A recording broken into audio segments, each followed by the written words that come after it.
Hello everyone, and today we're gonna do a different type of video.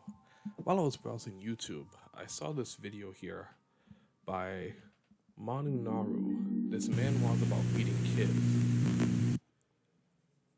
This basically is a video about the webtoon Get Schooled.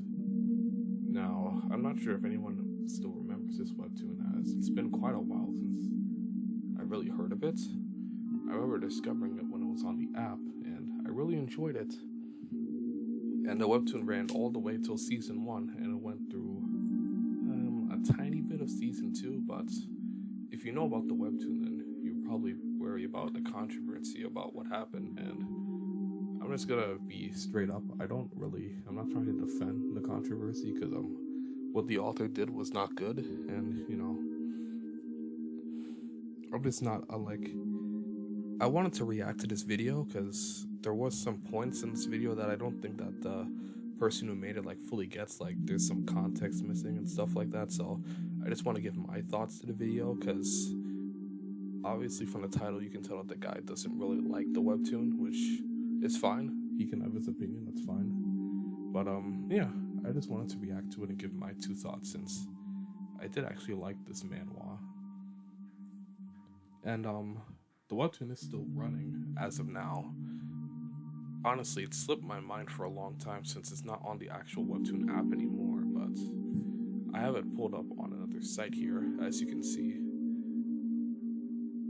And yeah, it's at chapter 158, updated as recent as 3 days ago, so there is some catching up I need to do on it actually, but yeah, it is still running, so I have it up here so that I can go to the different chapters to get the context and stuff that I'm referencing. So yeah, if you're curious, the author basically after the controversy, he completely scrapped the current arc that was going on, since each situation that the TRPA solves, which is the company that the main character works for, you go through different schools or issues or what have you, and he basically just completely scrapped that arc and started it over from scratch and just continued from there. So yeah, let's not yap anymore. Let's get this started.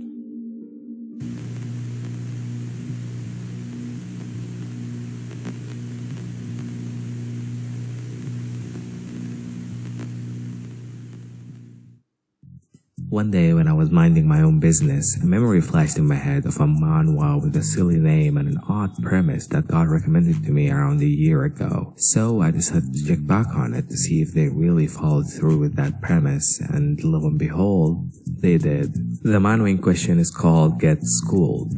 Yeah, I told you it has a silly name. And yeah, Get Schooled, or True Education, I believe it's actually called. It's about beating kids. Nope, this is not clickbait. This manhwa really is about beating kids, mentally and physically, but we'll get into that in a bit. For now, I want to rope you in about how this video is gonna go. First, I'm gonna do a whole story rundown, exploring all the questionable adventures these two go through. Then I'll say my thoughts on the manhwa and just kinda point out what I liked and what I didn't like. And that's about it. Okay, let's do it.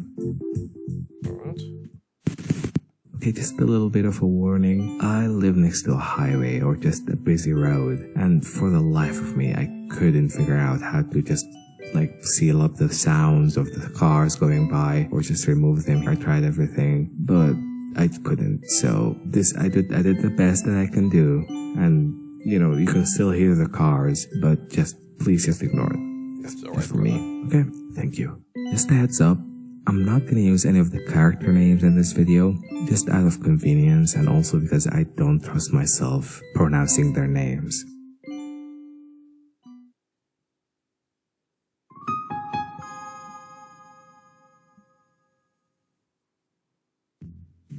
Alright, so before we jump into the first arc, we gotta establish the basics of the story. 9 years ago, the Anti-Corporal Punishment Act was passed, and because of it, teaching became a hellish job. There was no way to stop student defiance, and students became more devious.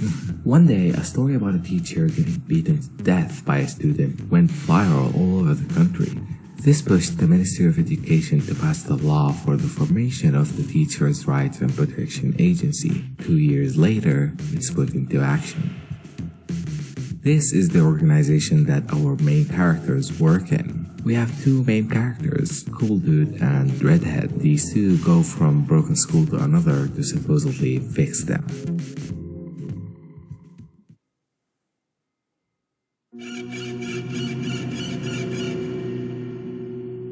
I mean, for the most part, they do fix like the situation that they're in. Like, I mean, we'll get into it, but yeah, I mean, there's like a few arcs I believe where like the person that they're trying to fix doesn't like change for the better. But I mean, that's on them. But you know, we'll get into it.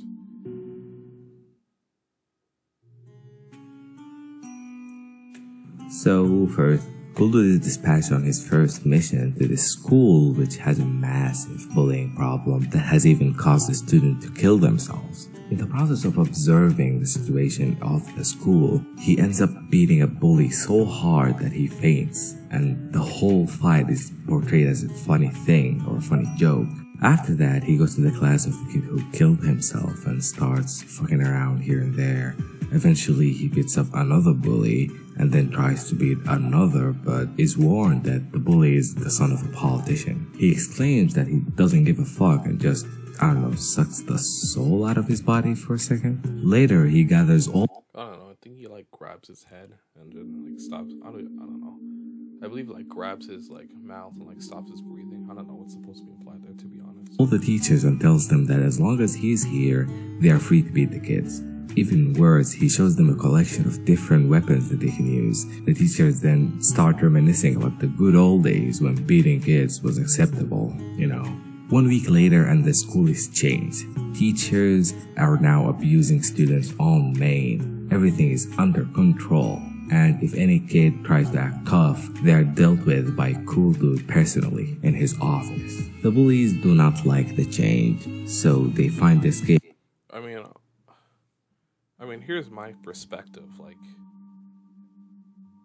if you don't want to get beat, then don't do something to get beat. Like, it's that simple. Like, the whole point of the organization, like, I believe in this arc later on, like, it gets addressed, but, like, I'll just save it for then when it gets addressed. Kid, beat him up, give him a knife, and tell him to stab Cool Dude. He does it, but Cool Dude isn't fazed.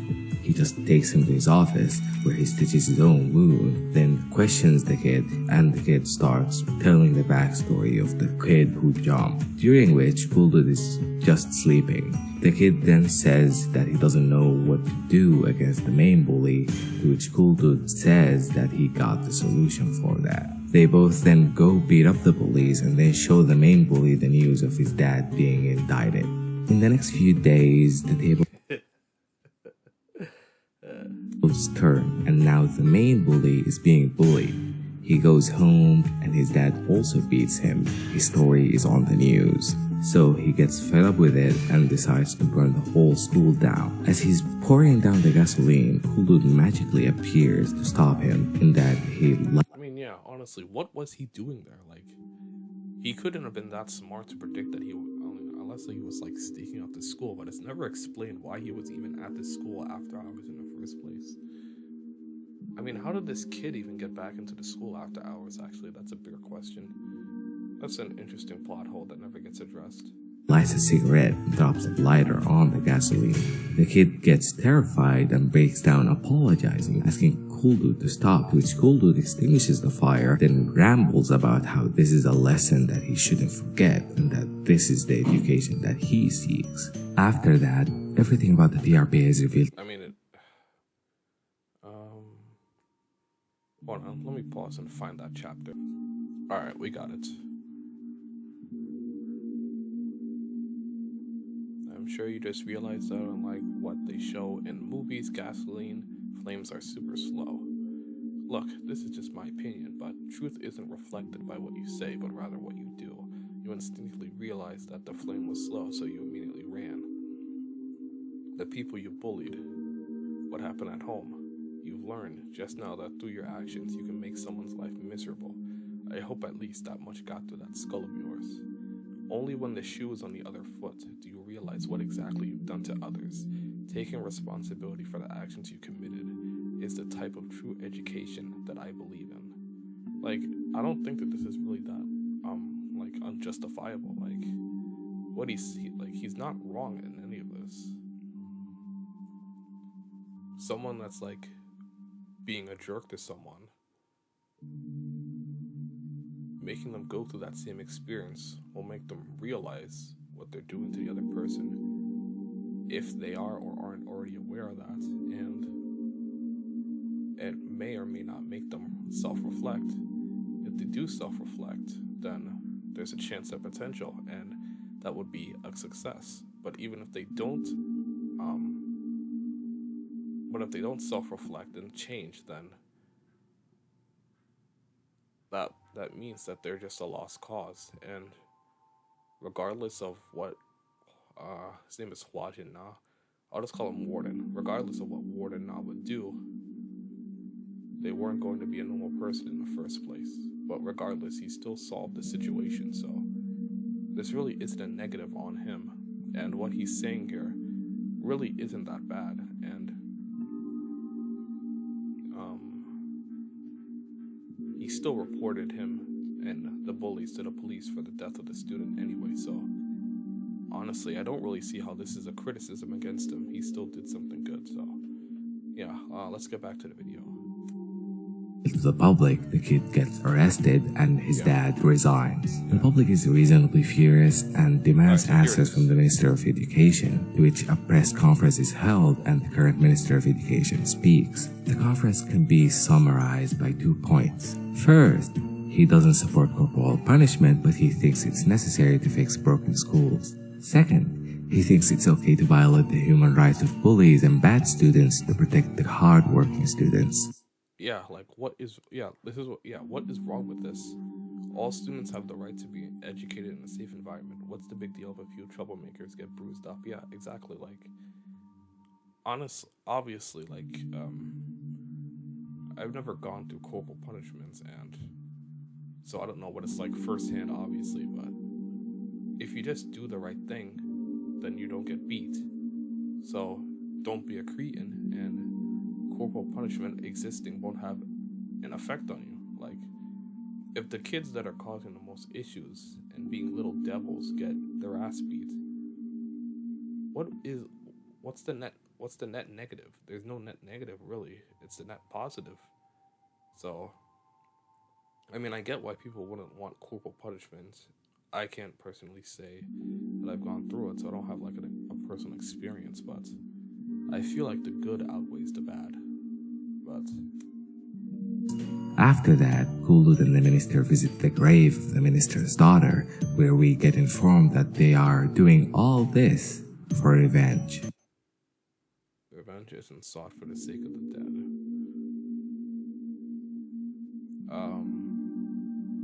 Is it for revenge? I mean, he says it right here, but I don't think it's explicitly said that it's for revenge. Let me pull this up. What was this? Alright.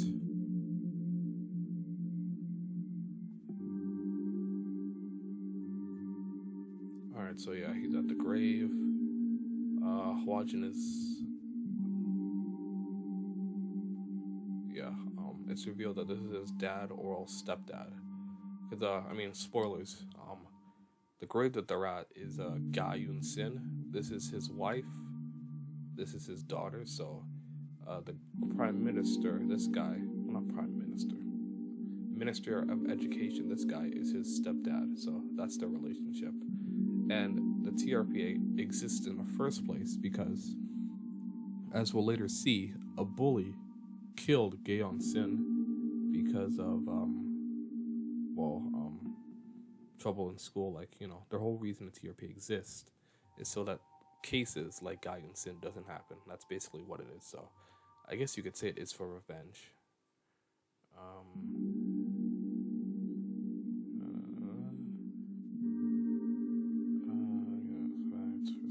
Where's the revenge line?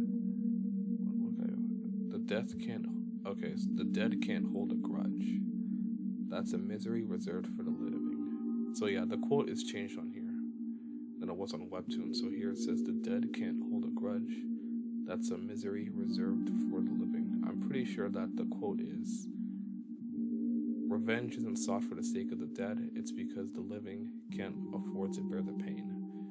I could probably pull it up because some other YouTubers have reacted to the entire season when it gets schooled, so I could also pull that up as a reference too, but I'm pretty sure that's what the quote is, so I mean, I guess you could say it was for revenge, so whatever. I'm not gonna really be a stickler about it.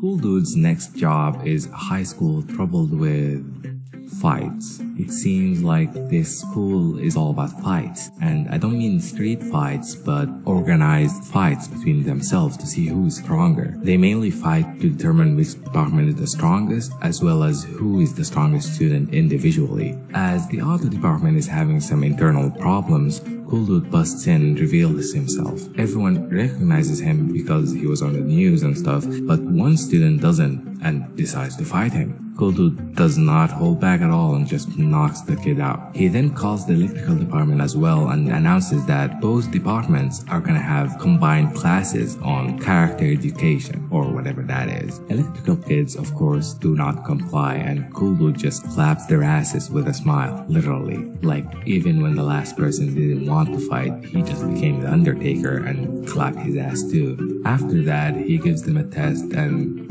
it's this. Like, I don't think this helps in any way, but to my shock, the students struggled, except the nerd who was weirdly proud that he aced that test.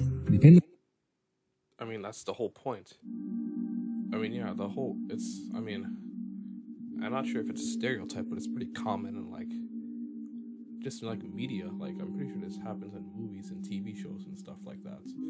You have the one kid that's, like, super strong, but also really dumb, so the whole gag is that they give him an extraordinarily easy thing to do, and he can't do it because he's stupid. I'm pretty sure that's what the whole point of that is. All these guys are focused on fighting, so they can't solve that really easy, stupid test. But the kid that actually does his work, it's not an issue, so I'm pretty sure that's the whole basis behind that, so. Depending on what you got on the test, you get assigned a role in a hierarchy. If you get below 60, you are a pawn, below 90 and you are a knight, 100 and you are the king. Kids in a lower position cannot refuse order from anyone in a higher position, and the king is that nerd. Anyway, we get some info that the number one fighter of this school is coming back off suspension today, and as they are saying that, number one breaks the door with a jackhammer and immediately starts a fight with Cool Dude. Cool Dude pretends that he lost, only to get back and hit number one so hard that it makes an audible noise, cracking his ribs in the process. Cool Dude then goes on about how this is number one's fault for coming at him so hard, and then declares him the king's servant. 2 weeks go by and the two departments seem to have become on good terms, and number one seems to have calmed down. Yeah, you can't really gloss by that. You have to, like, point that out, because it shows that his teaching methods are working. The whole idea of putting them together, and I'm not sure creating a hierarchy system was also part of it. It's kind of just flipping what they had on their heads, like, you know, the strong guys are at the bottom and the scrawny guys are at the top, but you can't, like, gloss over that. You have to, like, point that out, because that shows that his teaching methods are working, because he's getting the two departments that were fighting against each other to, like each other, which is the whole point of what he's doing. So yeah, I just wanted to point that out, because you can't gloss over that, because that shows that what he's doing is working. Until one day when he is walking home with the king and some other kids find him. They wanted revenge, so they hired gangsters to beat him up. Number one fights them but gets the living shit kicked out of him and admits defeat. The gangsters want more money though, so they suggest they could make sure he never fights again for an extra cost. It's night now and number one is about to get his hand broken, but the king stands up and protects him. It seems like the king is buying some time, because it's revealed that Cool Dude was tracking him. Cool Dude gets there and beats the shit out of the gangsters, making them apologize to the kids after. He then does the same thing and acts like this is some kind of lesson to number one, and now number one is changed.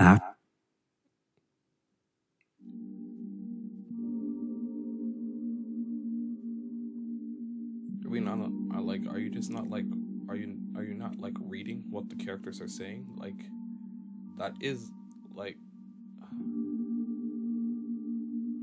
hold on a second, let me find this up. Alright, here we are. So he apologizes. Now that's the correct number. It's an apology. I'm doing this for the people who hit you. I'm doing it for the people who you hit. Okay, this is weird. Basically what he's trying to say, when it comes to apologies, you're supposed to apologize to the person you hit, not the person hitting you. That's basically what he's saying. So, alright, so he leaves. Did you see that? This is what you've done. Okay. Next day, teacher watching after school. Alright, so they're trying to, like, the bullies are, like, trying to beat him up. And yeah, one of you guys touch my brother, you'll have to suffer the consequences. Oh. I guess this was the episode. Hold on. Let me see. I need to see. Alright, so here we go. Here it is. Did you see that? This is exactly what you've done so far. The act of humiliating opponents who are weak with their innate physical abilities and trampling on their self-esteem by discriminately dividing human ranks. You never know what it feels unless you've been through it. But you were lucky. If that gang hadn't appeared, you could have been educated by me like you just saw now. And another thing that made you really lucky was this guy's personality. In this situation, 9 out of 10, he should have been watching your hands get cut off. No, he could have been happy for you to get hit because you messed up his school life. But he chose to throw himself to protect you, his enemy. Do you think you could do that? Human rank is determined by their character, not their strength. If you're still less human, even if you know that, then you'll get a true education. Like, did he not read all of that? He just completely glossed over that. Like, I feel like it's just very obvious what the message is here, and it harps back to what he said in the first arc. Going through doing something to someone and then going through that exact same thing and realizing how horrible it is. That is what the education he likes to do, and that's exactly what happened here. Maybe not exactly because of the gang, but it's more or less exactly what happened here. Not only did he realize his faults in making that hierarchy in the first place and trampling over weak people because he's strong, he realized that this guy right here is a good person genuinely because of what he did when he really shouldn't have done anything. So those two contributing factors led him to turn over a new leaf. Like, I feel like it's pretty simple. It's not really that hard to decide, so, like, I don't know. After that, whole group leaves the school and number one protects the king, saying that he is his friend. And yeah, he didn't include any of that, so he just ignored all of that, so yeah, I don't know.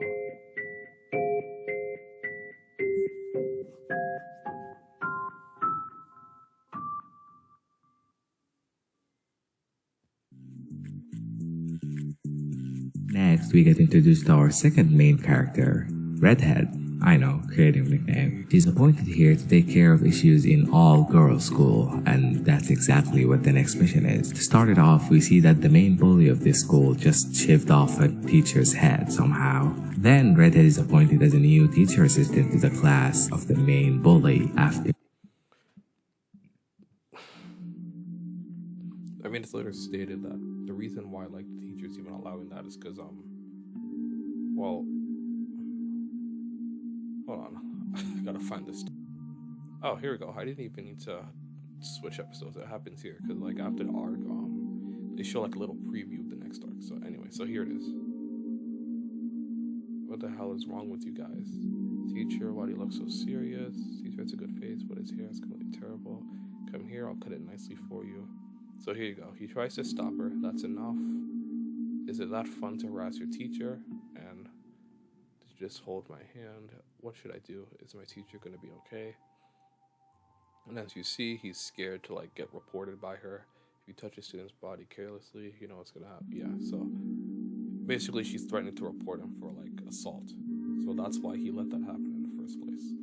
Another thing that he did not bring up in his video. So, and also there's another reason because well he's gonna go through it, but you know there's another reason why because they already did this and got a teacher killed. So that's why another reason why the teachers are on the edge. So yeah, allow me to pause.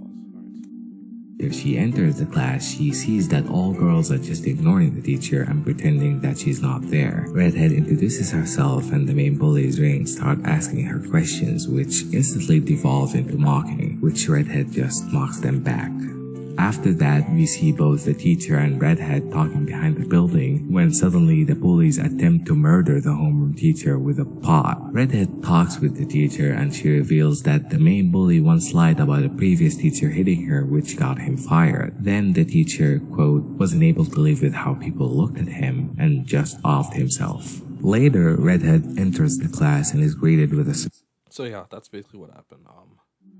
The teacher, I don't need to like show this. I can just tell you because I did like rewatch this stuff decently recently, so I do remember most of the plot points.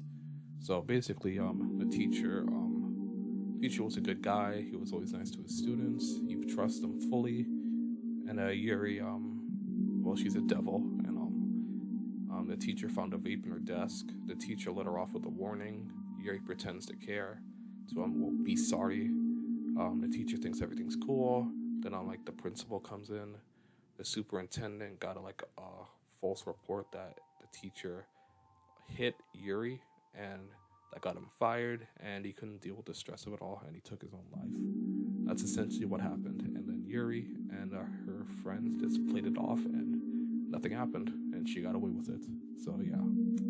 Surprise welcome cake that the girls try to shove in her face, but she kicks it and it lands on top of the main bully's head. It's then revealed the cake had blades in it, and this was another attempted murder. The next day, she takes everyone's phone.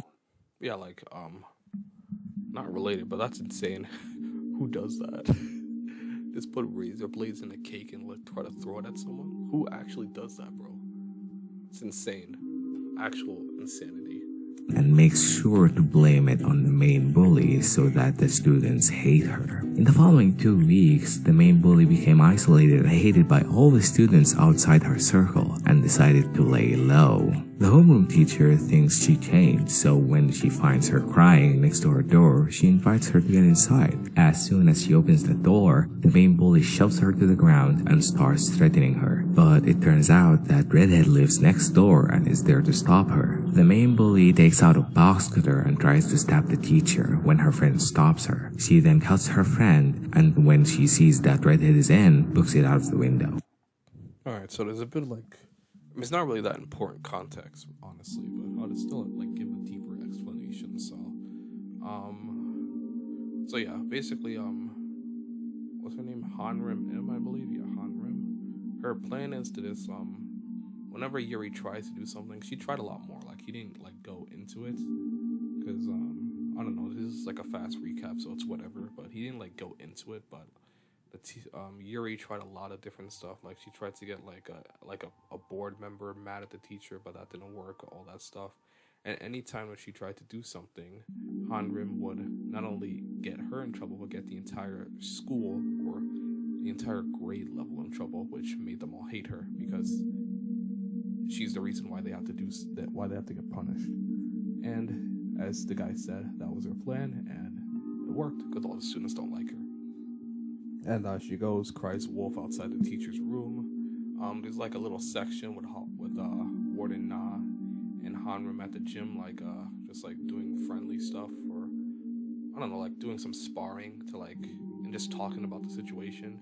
And Hwajin basically says because Hanrim thought that was enough and she was gonna leave, but Hwajin reminds her that don't underestimate these devils. They're not that easily swayed, and if they were, the TRPA wouldn't exist in the first place. He basically says that, well, he makes an inference that because Yuri cannot attack Hanrim because she's Hanrim, she's going to go to the next person that she can attack that likely got this whole situation started, which is the teacher, which is why she showed up, and as we saw, tried to attack her. And that's also why Hanrim is next door, because Hwajin told her to stay close to her because he knew that something like this would happen. So yeah, that's why. Redhead follows her around, getting stopped here and there, but ultimately reaches her on top of some building. Main bully looks around and deduces that if she jumps here and die, it would be bad for the TRPA, so she does it and Redhead jumps after her. She grabs her and holds onto an AC unit, but falls down anyway, passing out in return. The main bully then starts beating her up and finds a cinder block which she tries to hit her with, but is then stopped by the teacher. Redhead wakes up, the police show up, the teacher reports everything to the officers, then the bully is arrested and sent to juvenile prison. We then learn that the main bully is messed up like this because a certain teacher in middle school, quote, did something messed up to her. So Redhead promises that they are going to deal with that teacher.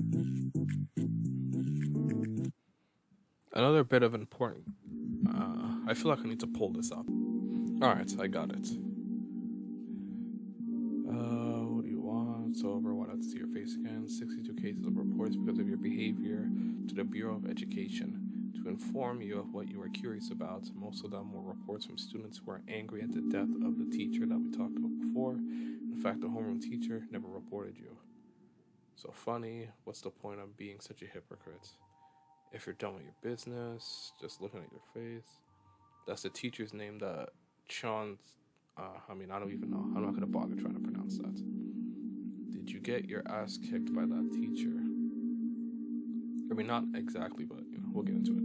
Well, I understand why you're upset. I lived through this when I was in middle school, when I was developing my personality, but I don't feel sorry for you being like this.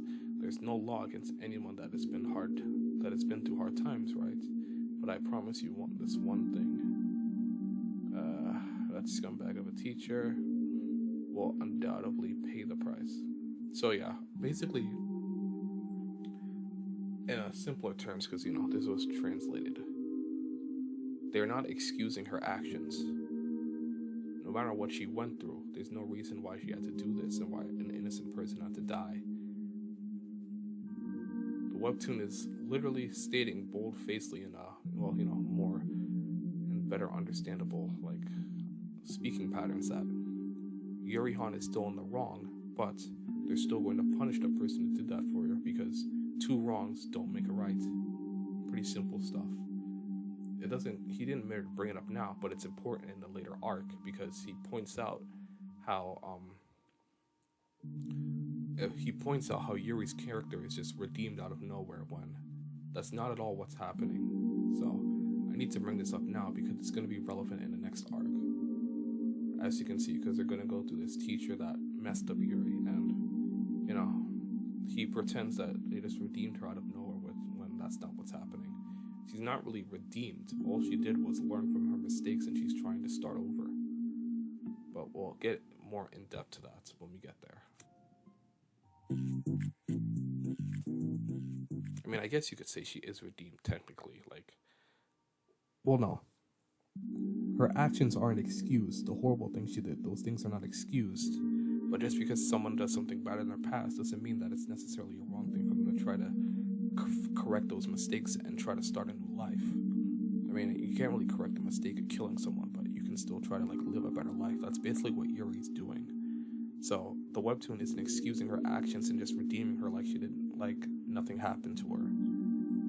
They flat out acknowledged the horrible things she did, while understanding that there was a reason why she did it, even though that reason is not justifiable. They're flat out saying that the reason is not justifiable for the actions that she committed. But I feel like I'm rambling. Let's move on.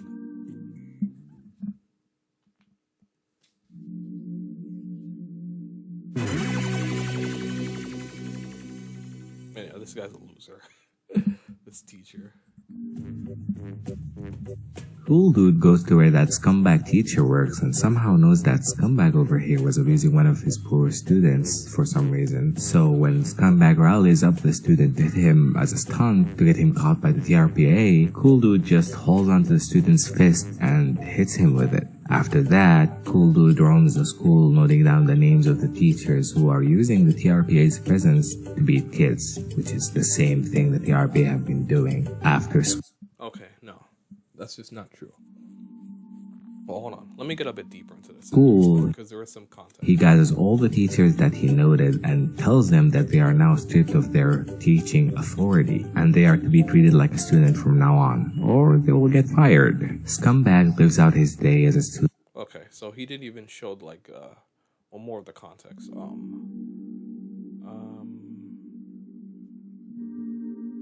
I don't think I need to pause. This shouldn't be fairly like far away. It should be like maybe 1 or 2 episodes away. Let's see.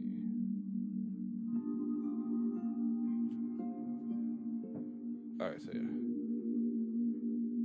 Alright, so it should be this next episode. But yeah, he's just not correct about this.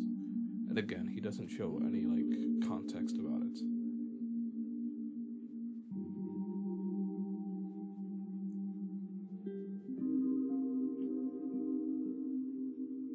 Heck, did this repeat?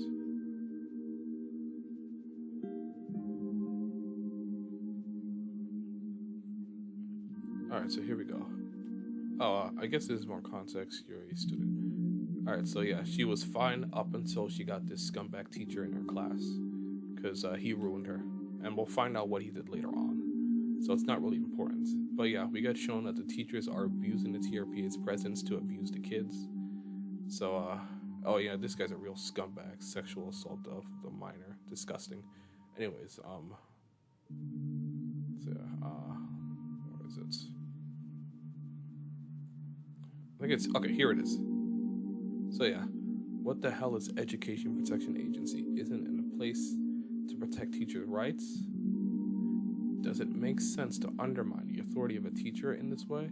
Do you know what teaching rights mean? Teachers' right to education, parents' right to education, and students' right to education refers to all of them. An ignorant teacher who infringes on a student's right to learn is also a clear violation of the Education Protection Agency. This is quite obviously saying that a teacher that abuses basically, teachers can be scumbags too. If a teacher is a scumbag to the point where the students literally cannot even properly learn, then they are in violation of the TRPA, as stated here. He didn't include this in the video, but this is the context that is needed. So no, these teachers are not doing what Warden Na and Hanrim are doing, because they are actively making the school a better place for students, the good students, to learn. These teachers are actively disrupting the good students so that they cannot learn. So they are effectively equal pickings with the horrible students that are bullies. That's basically what it is. So no, they aren't doing the same thing. So this is another thing that's not correct. Than just staring down that one kid. Then he goes and tells the bully that he has been working with to go and beat up the poor kid's grandpa and gives them the answers for the next midterm in return. The kids go and beat up the poor grandpa, but Cool Dude catches them and freaking scumbags, bro. His dad is just, the grandpa's just collecting bottles and sells them for money. And these kids just, bro. Oh my god. helps the grandpa. In the process, he learns that Scumbag takes money from rich families to help their kids go up in the school rank by lowering the ranks of the other students. And that's why he was doing all this to the poor kid. Next day, Cool Dude has... So yeah, that's essentially what this guy's doing. The kids' parents that are stupid, they pay money to the teacher. The teacher gives them midterm exams. Answers. The dumb students take them and they pass. However, they're not going to get it just anywhere because obviously people that actually wanted to work and are intelligent exist. So this teacher bullies and belittles the smart people to crush their mindset, I guess you could say, and basically make them underperform. which therefore makes them not do well. So that's essentially why this teacher's a scumbag. And what he's doing, I'm pretty sure, is illegal. So yeah. As the failed teachers, their midterm, they have to clean the school, do some other tasks, but most importantly, they have to apologize and get the signatures from the students that they hurt. Scumbag goes and apologizes to the poor kid, but he refuses to sign and just ignores him. Scumbag continues trying to get on his good side, but the kid just ignores him. Finally, he snaps and just beats the kid outside, beats him, and forces him to sign it. Cool dude shows up out of nowhere. I mean, a few things. He's not really that important, but a few things.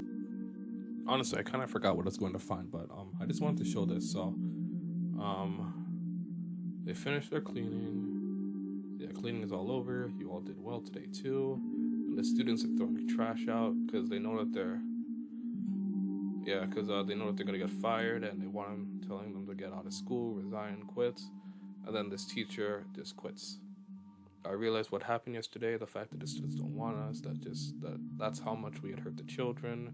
Regardless, I will ask for forgiveness from the children, again, with or without resignation. It's clear that a teacher who is not respected by their students is not qualified to be a teacher. Thank you for reminding me of something so important.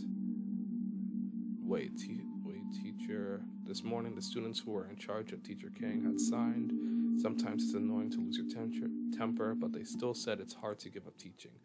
You have passed.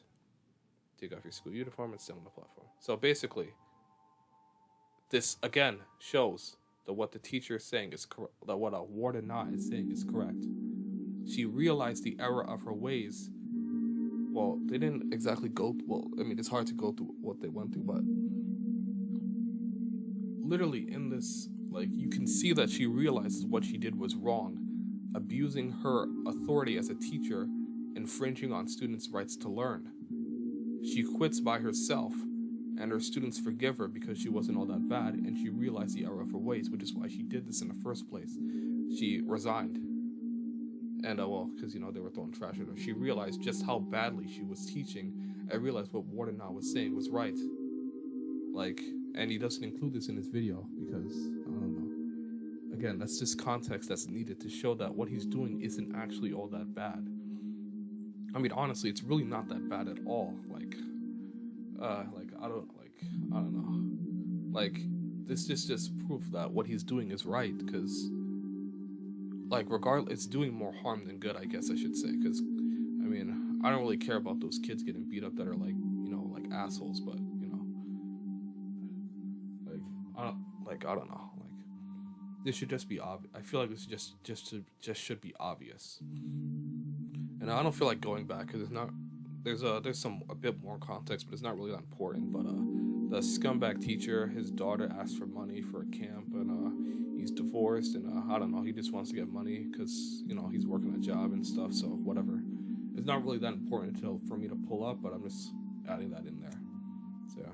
Nowhere like he's Batman or something, and Scumbag just starts begging him to let him be. Cool Dude then brings out the bully from the girls' school and she just goes to town on him. Cool Dude stops her before she tries killing him and tells her that she needs to apologize to the family of the teacher she made kill himself if she wants a fresh start in life. She does that and writes letters to the family. After months, the family responds just basically saying, if he was alive, he would forgive you. And voila! The bully is now a good person. Great character arc. Also, Scumbag teacher gets arrested. Alright, so yeah, exactly what I was saying. He just, I've already touched on it, but I guess I'll pull it up, but he just pretends like this is some arc or what, he basically just undermines it, I guess I should say. So, let me see if I can find it. Right, he didn't even actually go into what the teacher actually did to her. But I mean, I guess it's not that relevant. It's just more confirming what we already know. So I guess it's not too important. But all right, so yeah, it's not really too important. It's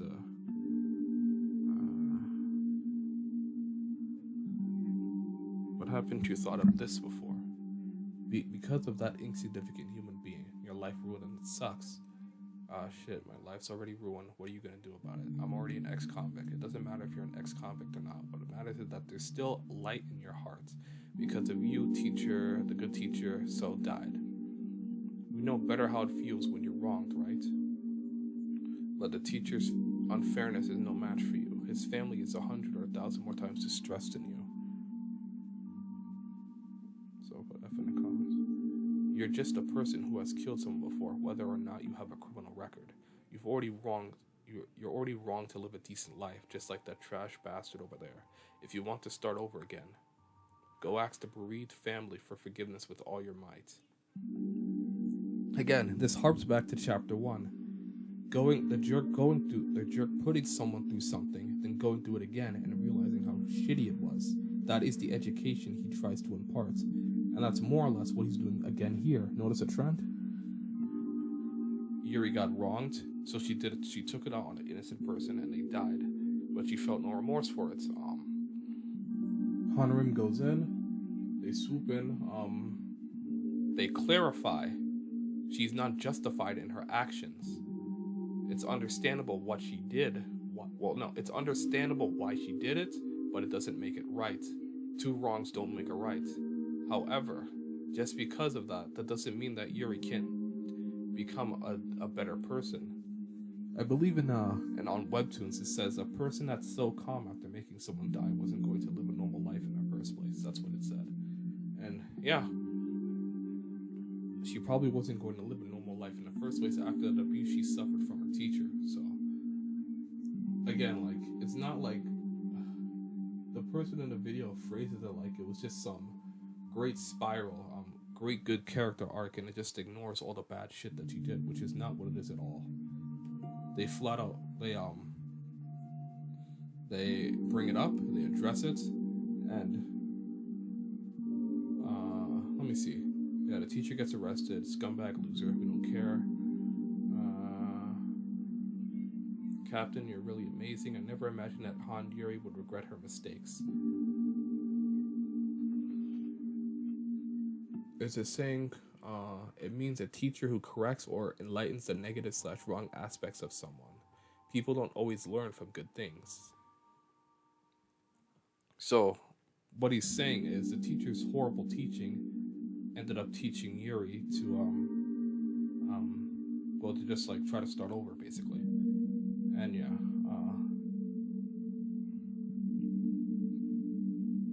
let me see. So I read every letter you sent me yesterday. I still couldn't forgive you, but my husband was a teacher.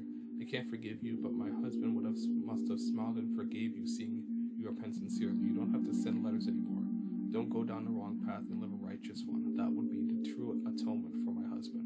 So yes, this is just more reinforcement for what Warden was saying, and yeah, like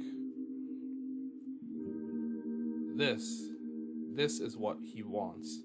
He wants people to reflect on their actions after doing something wrong, genuinely feel sorry for what they're doing, and turn around and go on a new leaf. This is a success.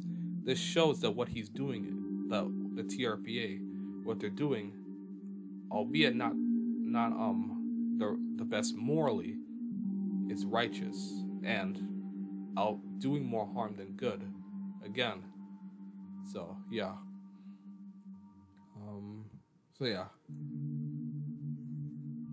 And Yuri comes up later, so we'll be back with her. She appears in another arc, and in the season finale, I believe, which isn't in this video, and I feel like that should be in this video because it's important. It basically I guess you could say ties up loose ends, but it's basically a reflection on all the cases that happened in season 1, and it shows the outcomes of all of them, whether the people that were helped by the TRPA stayed helped or went back on the wrong path. And if you could take a guess, most of them went on the right path, which showed that the TRPA is a success. But again, that's not in this video because this person doesn't like the Manwha, so. Which isn't an issue. I don't really care that he doesn't like it. And I mean, I'm fine with criticism of the video, but that's just I just disagree with him on that. But I mean, I don't care that he doesn't like it. People have their own tastes.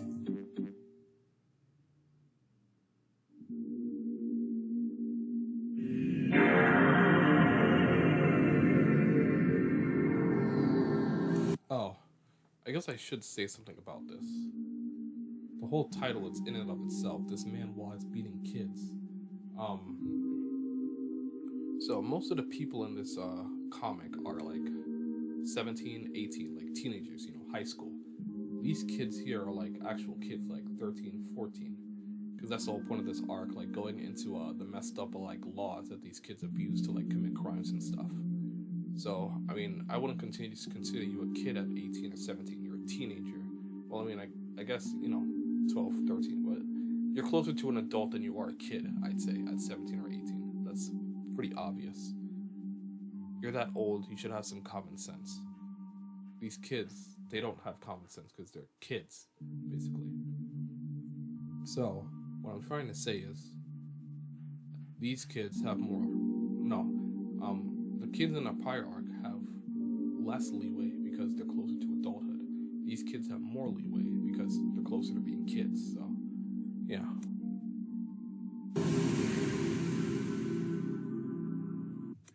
God, we are only 14 minutes in. At the very least, there are some arcs that I can just straight up skip because I don't have much to say on them, so. On our next journey, we get introduced to some bullies who definitely do not look under 13, but they are middle schoolers. I'll agree with that. That looks like a grown-ass man. That is not a roasted. He's under 14, like, bro.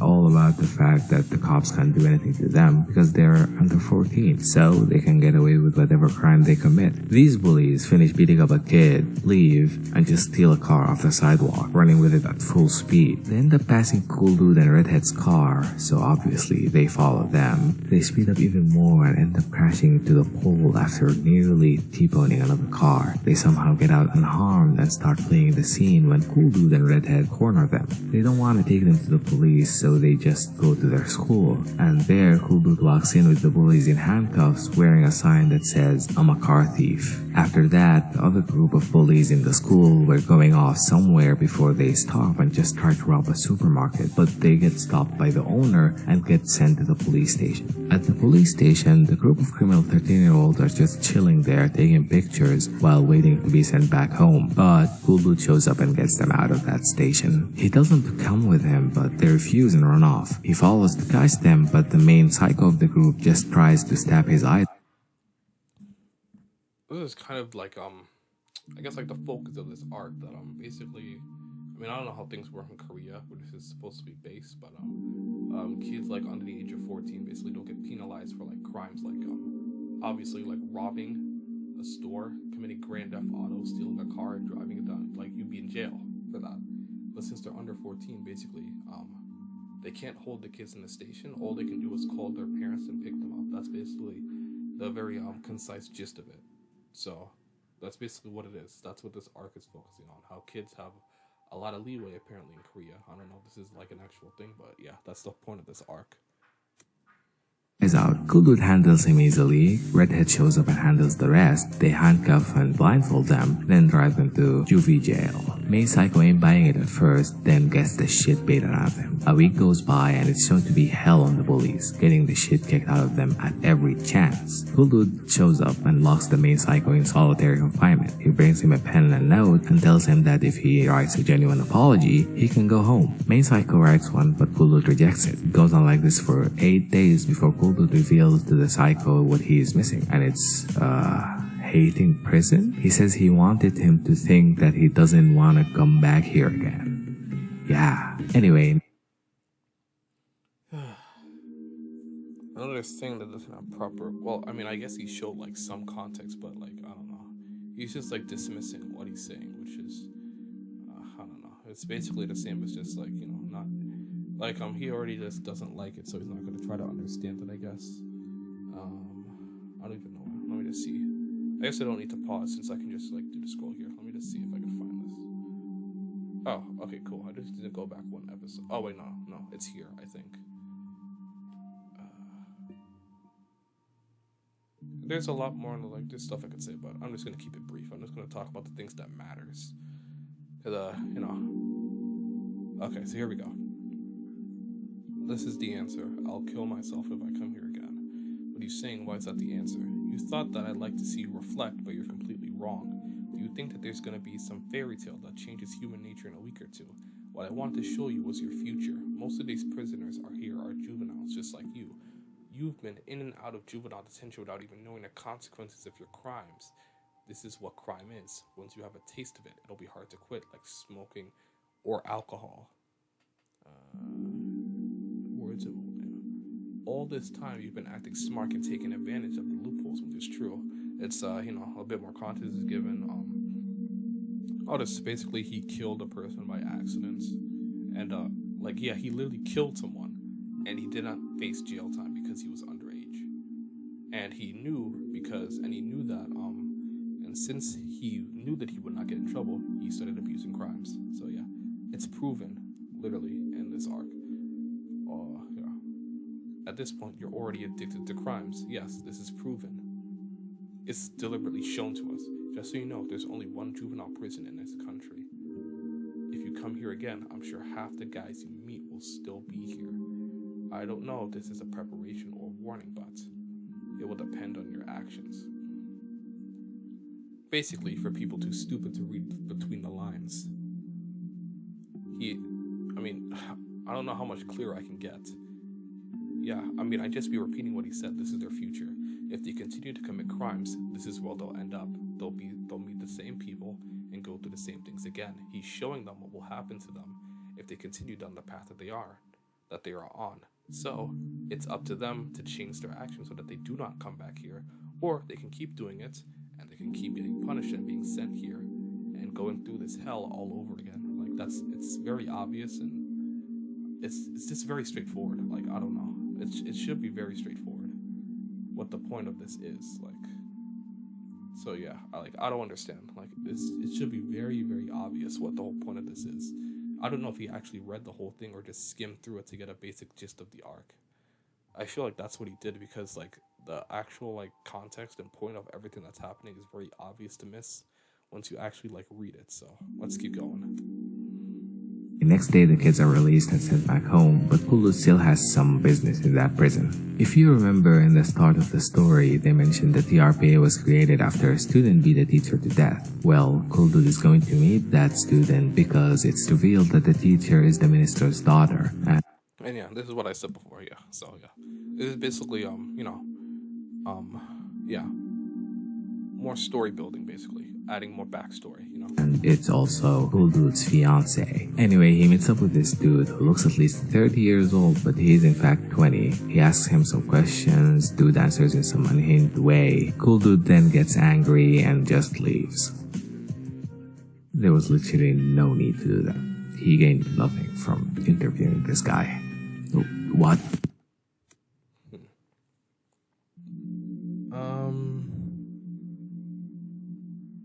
I get that is kind of true. I'm not sure why he went there. It does in the chapter, the guy, Warden Na basically says he understands the perpetrators in front of me mocking the best victim, but I can't do anything but clench my fists in rage. I guess that's supposed to be why he went there, but I don't know. I don't know the exact reason why he went there. It's never stated. He just goes there. I assume that he just went there because the author wanted to put in some more story building, which is good. It connects everything, so it's just more lore and backstory sprinkled in between the arcs, which is good story building. So, but the actual reason why he went there, it's not really known. But yeah, if he means there's no point for him going to the prison, then sure. But if he means no point for this existing, then that's just wrong because it's important to the actual story. So yeah, let's keep going.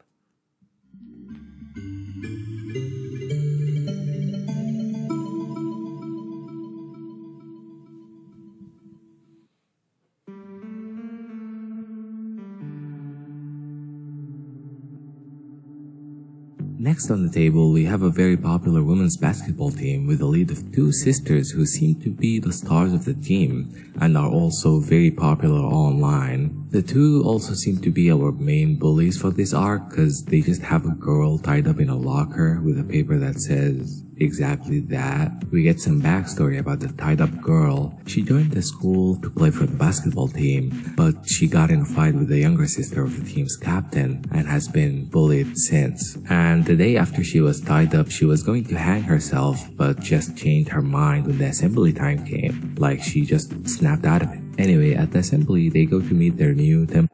I mean, I guess that is kind of true. She was gonna hang herself, but then someone called out to her. And I guess she just put off dying to see what it was. I don't know. I mean, whatever. I don't care enough.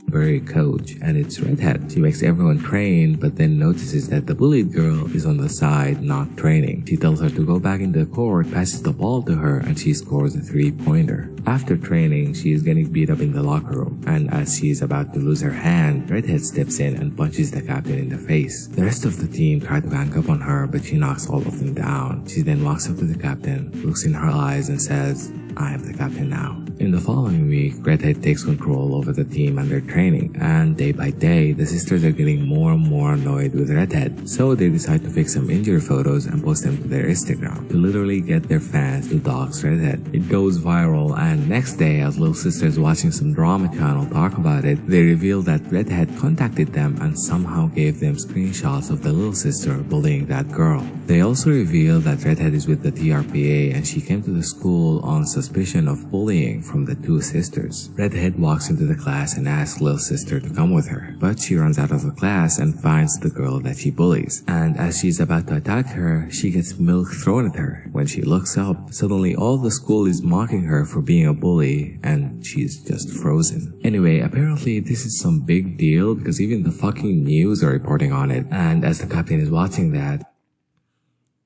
This is said a lot in the video, often what the TRPA does gets on the news, and I don't know why he's complaining about it. Did you forget that the TRPA is a part of the government? It's a government-funded thing. I mean, maybe it's just because of where he lives, but I'm pretty sure, if the U.S. government was doing something like this and exposed, two major, girls, women's basketball stars for being bullies, this would be all over the news. I mean, I don't care for politics, but, it will be all over these politic channels and, in the news, my mom complains about how the news just states the same thing every day over and, well, not every day, but, every hour over and over again. They'd eat this up. This will be actual news. They would eat this up. Yeah, it's the government, so no shit the news is gonna cover it. It's just common sense. But I mean, that might just be a living thing, you know? Maybe, the government isn't, very, news savvy, I guess. The media doesn't care too much where he's from, but, here in the U.S., I'm fairly certain that a government-funded operation like the TRPA would be on the news every time that they involve a scandal. It's just that obvious. So I don't know why he keeps harping on it. It's just a very obvious thing, so, yeah. her little sister walks in crying and tells her that people are leaving death threats under her post. The captain tells Now that is accurate. Very accurate. her that those people are just jealous and the people will forget about this soon. But before that, the little sister has to do something. Then we see possibly the best panel out of this manhwa, and it's just keep that expression and film an apology video. She tells her that she should take all the blame and say that her older sister wasn't aware of this and that she is going to quit basketball. The little sister retaliates at first, but when the captain does this, she gives up and films the video. Next day, Redhead gives the captain the list of the starters for the upcoming tournament. That's horrible, by the way, ripping out someone's ear. That's just so, bro, that's Jesus Christ. And the captain flips out since she doesn't want that girl in the list. Redhead provokes her, basically saying that she bullied that girl because she knows that girl is better than her. Captain denies it, so Redhead tells them to prove who is better with a one-on-one. The girl knows how to ball, and ball she does because she gets the score to tie, with the next point being the match point. She balls on the captain again, and she's about to win it, but the captain breaks down and grabs her hair while shouting at her. This time though, the girl Judah slams the captain into the ground and shouts back. After that day, Redhead holds a press conference and reveals that the captain was in fact the leader behind the bullying in the team, and that both sisters are facing charges in juvie. And now that girl is the new ace of the team as she leads them into victory in that tournament. A bit of stuff left out there as well, but I guess it's not that important to the central story, but I'll just add it in here. So the girl right here, the girl that we're following, basically, she was a prodigy. Like, she's just like people that are naturally gifted at things. She's gifted at basketball. The main bully, like the older sister that was manipulating the younger sister to do this stuff.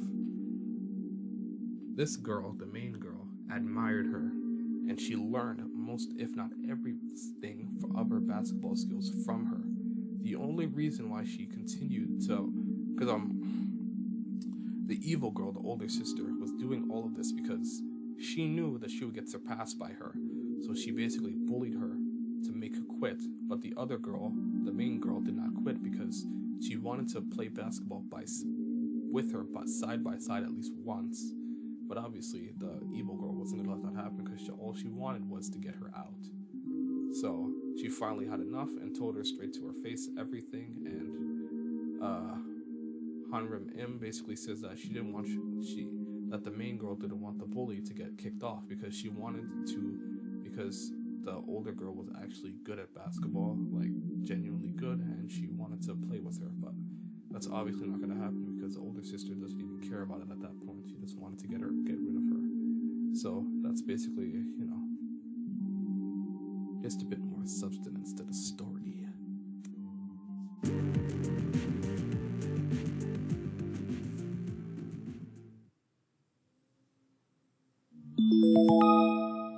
Okay, I can skip this one. Listen, I'm not even gonna pretend that I know anything about like this feminist stuff, woke stuff. Outside of the major controversy, this arc actually got some controversy too. But I mean, honestly, I never saw anything negative about Get Schooled until this controversy came out, and then I started seeing people get angry at this arc for the way that it portrayed this type of stuff. I'm just gonna be straight up. I don't care about any of this. It's not like a relevant issue to me, so I never bothered to educate myself on it. I have no reason to, and I have no desire to, so I don't care. There's nothing I can really add about this. I don't believe that there was like because I've watched this video before, which is why I'm making this video. So there's nothing I really want to say or add. There's nothing like it's not like some outrageous take that he has or says anything that matters. The other arcs matter more. There's another arc I can skip as well since it not really too relevant, So I'm just gonna skip this entire arc because it's not really that important to I'm making this video and important to the story. So let's keep it going.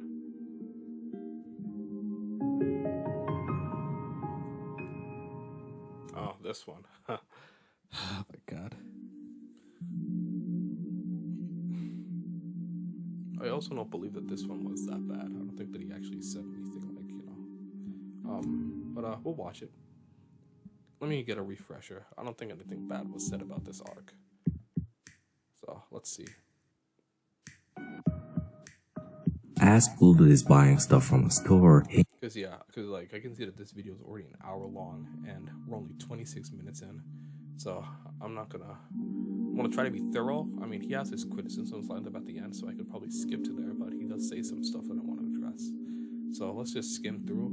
So let's just see if there's anything to say. he encounters a kid who is shoplifting. He gets curious, so he pays for the kid's snacks and follows him. The kid runs away, but he bumps into his preschool teacher and stops. Then she sits down with Cool Dude and tells him about the kid's situation and that he's being abused at home. Cool Dude decides not to talk to the police and take matters into his own hands as he delivers the kid to his home, but then provokes the dad and, in classic fashion, knocks him out. Next day, Dad wakes up and hears loud music coming from next door, and when he knocks, Cool Dude comes out. He has moved in as his new neighbor, just to torment him. He tells the dad that if he ever hears him beating the kid, he'll knock him out. So the dad comes up with a solution to tie a leash around the kid's neck so he can't scream. That's not it at all. So two things. I feel like he's being condescending here, like saying that Hwa Jin is just moved in to torment him. He's literally abusing his kid. Like, is he not supposed to try to stop that? Like, I don't understand. Like, I mean, maybe I'm just like reading too much into it, but like I feel like he's being a bit condescending there. Like, who cares if he torments the dad that's abusing an innocent kid? Like, I could care less. And two, that's not why he tied the leash around him. That doesn't even make any sense. If you want someone not to scream, you like put something over their mouth. The reason why he leashed up the kid is because he escaped. Obviously, that's how Watson saw him. He leashed him up there so that he wouldn't run away. He says so later on in this same chapter that he leashed him up so that he wouldn't escape. So he might show it in this video. So yeah. As he starts a World of Warcraft raid. After hours of grinding, he ends up losing and is about to beat the kid, but Cool Dude lockpicks the door and just strangles him. For the next few days, this continues on until, you guessed it, the dad snaps and just carries a hammer to kill Cool Dude. But of course, Cool Dude blocks it and takes them all to play catch in the park. After that, they go and eat some nice dinner as well as buy the kids some car toys. On the way back, Cool Dude tells the dad to change or he'll beat the shit out of him. So the dad goes home and looks back on the memories with his kid. But then the mom comes in and he starts yelling at her. Next day, Cool Dude hooks up the dad with a job in construction and he reveals that he was actually hitting the kid to protect him from the mother because she's a psycho and might kill him and he's not the bad guy, yada yada. The usual redeemed character stuff. Actually, it's not usual at all. What the fuck is this guy saying? Oh my god. Okay, so again, it's the same type of thing with Yuri. There was a lot there, so I'll just lay it out straight for you. The mother is a psychopath, basically abusing the kid far worse than the dad ever did to try and kill him because she went through the same thing with her dad. So, the solution that this guy has, which is not the correct solution, which Hwajin adamantly says is not, is to beat the kid in place of the mom so that she doesn't kill him. Like, even like the guy says, it's obviously, it's just not a justifiable reason whatsoever. Hwajin adamantly calls him out on this. Even like another YouTuber I watched this, even calls him out on this. Like, obviously, it's just so stupid. Like, he said like he had no choice. You have a choice. You can, instead of hitting the kid, hit the mom. Like, that's an easy solution. What else was there? When the dad tries to kill him, he takes him to play basketball. It's obviously to show him what he should actually be doing. When they're walking home, he says, I should just pull this up. What am I doing? I have this open for a reason. Let me just pull this up. But like his character is, I don't know how to describe this. Like I guess they are like trying to. It's character redemption, but it's just moving on from doing a really shitty thing to try to become a better person. Like, I guess that's all I can say. Like, I don't understand. I'm not really sure what the correct terminology. I'll have to skip a bit farther. I'm not really sure what the correct terminology would be, but it's not. Oh my god, it's not just a full-blown character redemption. Like, they did nothing wrong. Obviously, they did something wrong. Oh, I skipped too far.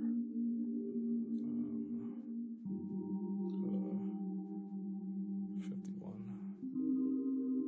I should have paused, but okay, here we go. Previous, I think. Yeah, I think it's this one. Alright, so yeah, he's playing baseball. They go on a nice, relaxing day with their son, with the kid. Alright, so here we go. Isn't it interesting? You don't have to say that's interesting. Someone similar to a devil who hits, curses, and ignores him, but still laughs because it's his dad. What do you mean a devil? Anyone would think that don't cut me off and just listen to me first. That's what children are like. No matter how rubbish the person is, they have no choice but to follow and rely on them because they're their parents. For children, parents are their universe. You can't hate your parents no matter what they... Well, I mean, that's just not true. I mean, we even see in the later art that this is not true. Like, some parents are, like, disgusting people. You can hate them for sure, no matter if they're their parents. That's why you're still alive.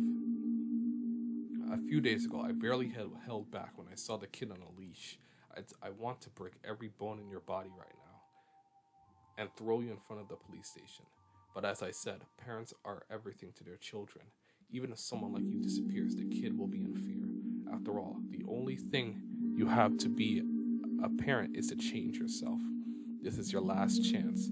If I hear a child's crying noise again, I'll be sorry for the kid, but I'll do what I want. Basically what he's saying, you're a scumbag that abuses your kid, but your kid has no other choice but to be with you and love you because you're their parent. You decide your kid's life. A child's life is in their parents' hands. Instead of being a scumbag dad and getting thrown in jail or killed, in this case, be a better person for your kid so that they can actually have a good life. Because it's more beneficial for you because they're your kid. That's essentially what he's saying, and that's what he does. Because after this, the mom's revealed to be the actual evil one, blah blah blah. I guess I should show this. I think I need to skip forward I think 2 chapters for this.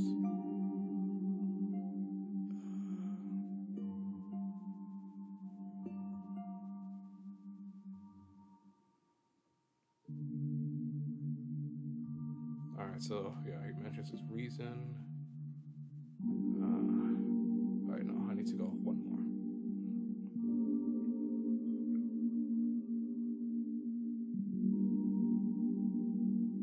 Alright, here we go.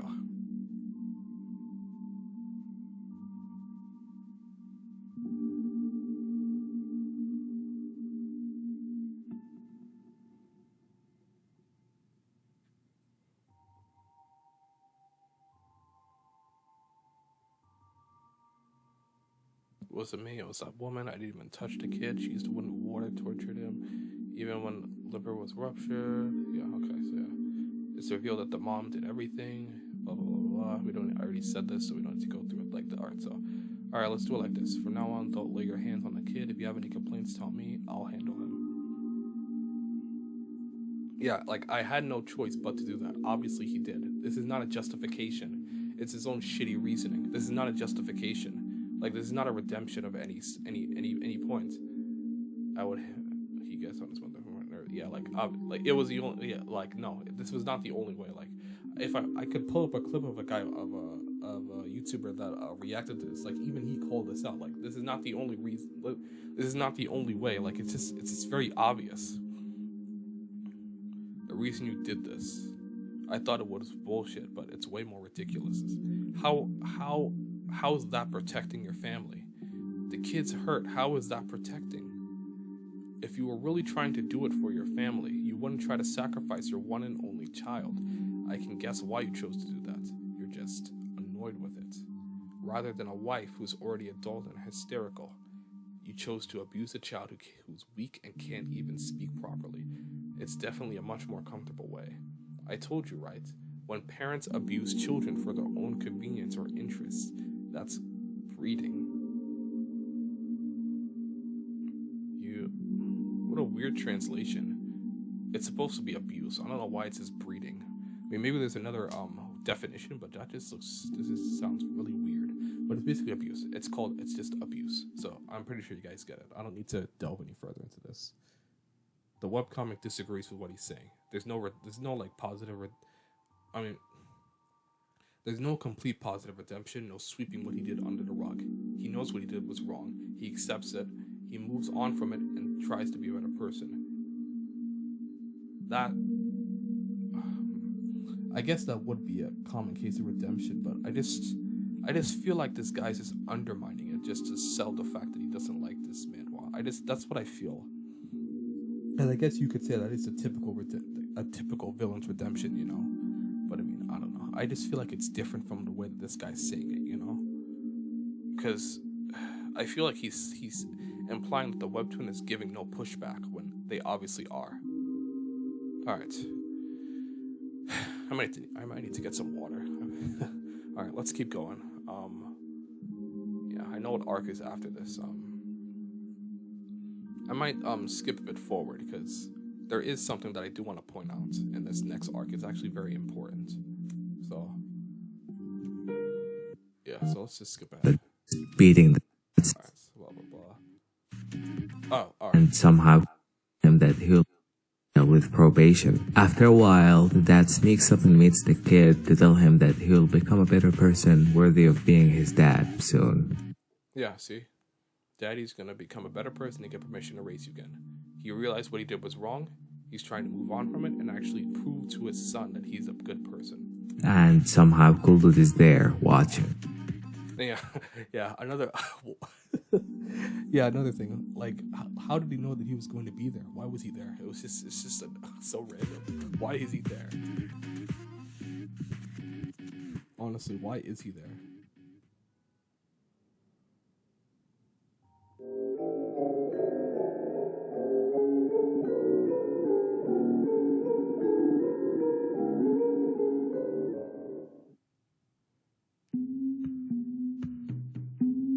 We're back at school now. We go through the backstory of this kid who has been bullied for a long time, all types of bullying at that, and when he reported it to the school, they just gave the bully a 5-day suspension along with a written apology. The bullying continued even harder, and finally he decided to end it all, but thankfully he failed. He wakes up in the hospital and gets a message that sparks the will to live inside of him. So while Cool Dude is dealing with the domestic abuse situation, Redhead is dispatched to this school to handle the bullies. All the bullies get an after-school special education class with her, and as soon as it starts, she just punches the bully in the face and then chokes him out, basically using the ways the bully would use on the kids against him. Anyway, so she's choking him out, and he starts liking it until he faints. Out of pleasure, she then beats the rest of the bullies. What is this, bro? What is this? Imagine seeing this when you wake up, bro. What is this? This isn't really too relevant, but yeah. So the important part is that the guy was getting bullied relentlessly, and he tried to take his own life because the school only gave the bullies a 5-day suspension, which obviously they need more than that. That's the general premise. So I'm gonna skip ahead to the important part. Challenges. I don't want this video I just to tries. too long. I can just provide context when I need to. Honestly, from this point on, I think that at this point you guys get the like, you know, the consensus that I'm going over. He has a criticism section at the end of the video anyway, so I can just wrap up my thoughts there. If I need to go back to an arc, I can, and all right, let's keep going. She bit So head she all over again. basically Hanrim is going through like different methods. Like the first method was like all the ways that the bullies tormented the victim. She did that to them. The second one was getting him to go on his knees and apologize. She did that by whooping his ass. The third way was having the bullies beat up having the victims beat up the bullies, and the fourth way was telling the parents exactly everything that the bullies did to them, and they get their ass beat. And then the last day,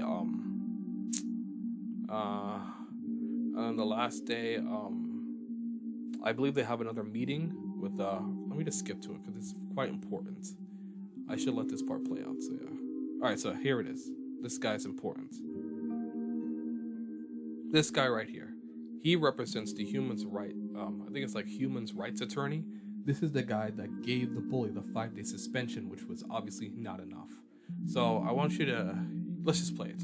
In the trial, the lawyer just destroys Redhead and Wokie's arguments and calls out the TRPA's methods, reasonably so. He says some ignorant and insensitive things here and there, but mostly he makes some good points. The lawyer's spitting. Redhead gets cornered and doesn't know how to respond, but then Cool Dude makes an entrance. Cool Dude then says some bullshit about, oh, we are protecting the rights of teachers and students from being violated, and that's why we take extreme measures, and the TRPA does not neglect rehabilitation, we just emphasize on punishment. The lawyer then starts spitting some more facts. Cool Dude then goes on to use his experience playing League of Legends as an analogy of how bullying works. He states that bullies do what they do out of pleasure, and that it's human nature. But then, as the lawyer is about to respond, Wokie comes in and breaks down about how terrible that bully is, after which the trial is ended. Cool Dude. It's quite obvious that he does not like the TRPA, obviously. Well, twofold. The guy writing this video and this guy right here, obviously. He's meant to be like the opposing force. And I don't don't know. Do I need to pull this up? I feel like I don't need to, but like he's not going in depth. He's not going in depth on what either of them are saying, but it's important to hear what Wajin is saying, obviously, because he's disagreeing with them. Neither side is wrong necessarily, and I'm just gonna. Everything Wajin said was correct. Like the author's just diminishing what he said, but it's correct. Bullying being like the video game analogy is sound. Like I don't know why he's pretending like it's not accurate when it is accurate.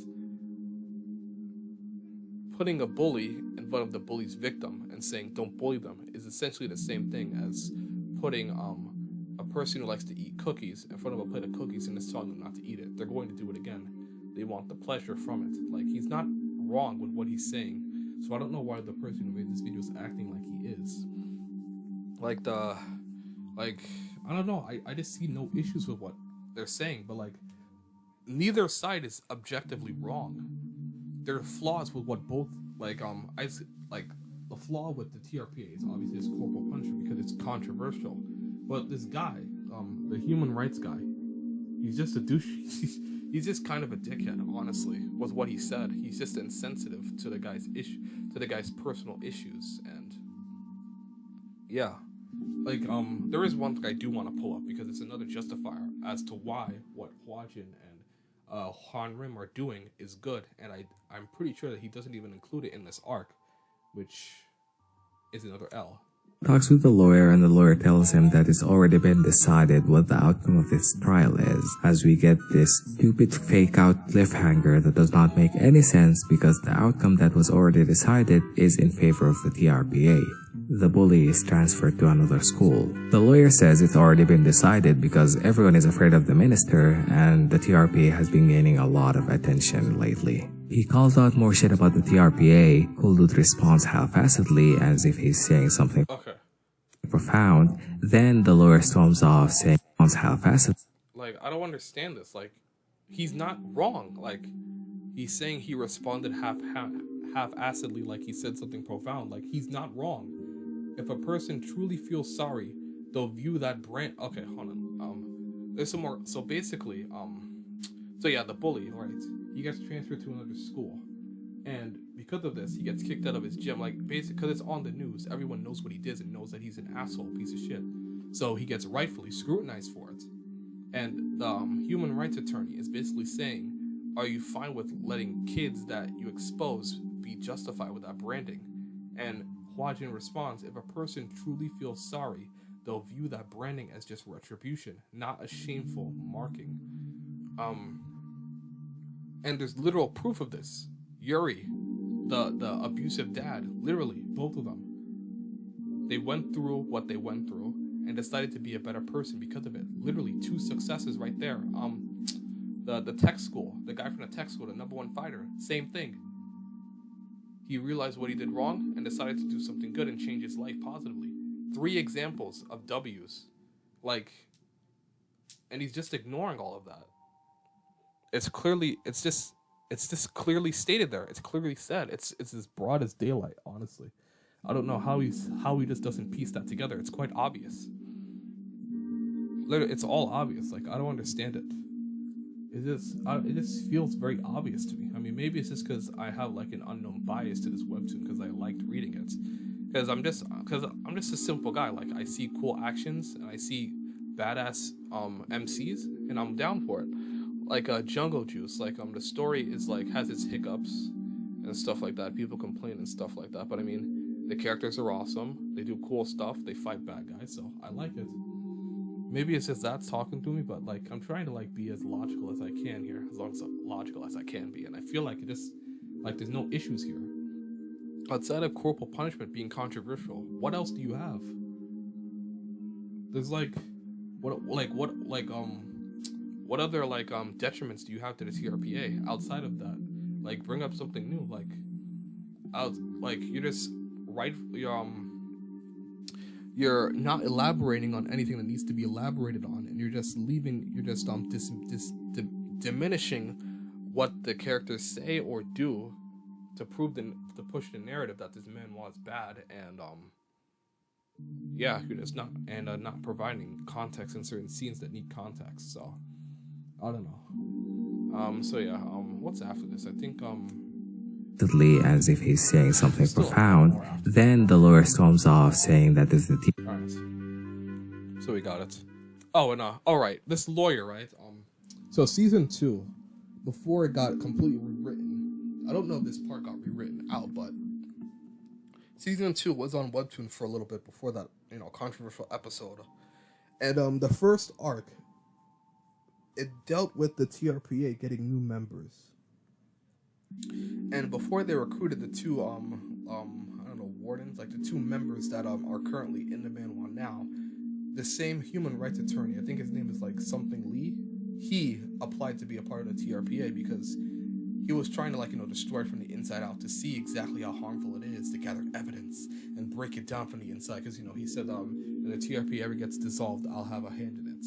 So I don't remember all the specifics, but I remember the gist of it. Just I think it was a singer, or yeah, she was like some popular singer, and she was just abusing this girl, bullying her for no reason whatsoever. Like the bullying was just horrible. Like just like physical abuse, mental abuse, making her like always answer messages, stuff like that. And the teacher tries some different methods. I think that she was at a performance and like he made like an AI picture of her abusing someone and just displayed that in public when she was on stage.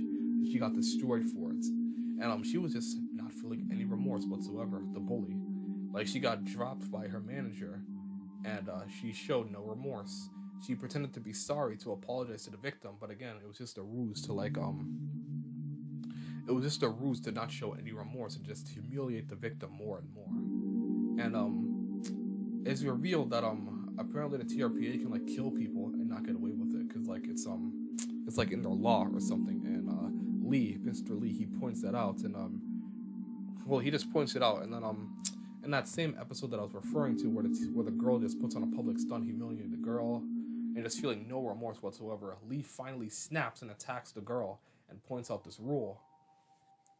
And I don't remember what happened to the girl, if she actually apologized or it's just another one of those lost causes, like those middle schoolers, the 14-year-old kids, because we'll see what happens to them at the end of season 1. I'm gonna show that entire episode since it's not in this video when it's over, but I don't remember if she got rehabilitated or if she's just a lost cause, but eventually Mr. Lee quits after that case because he I don't know, he has all his need or whatever, he has all he needs or whatever.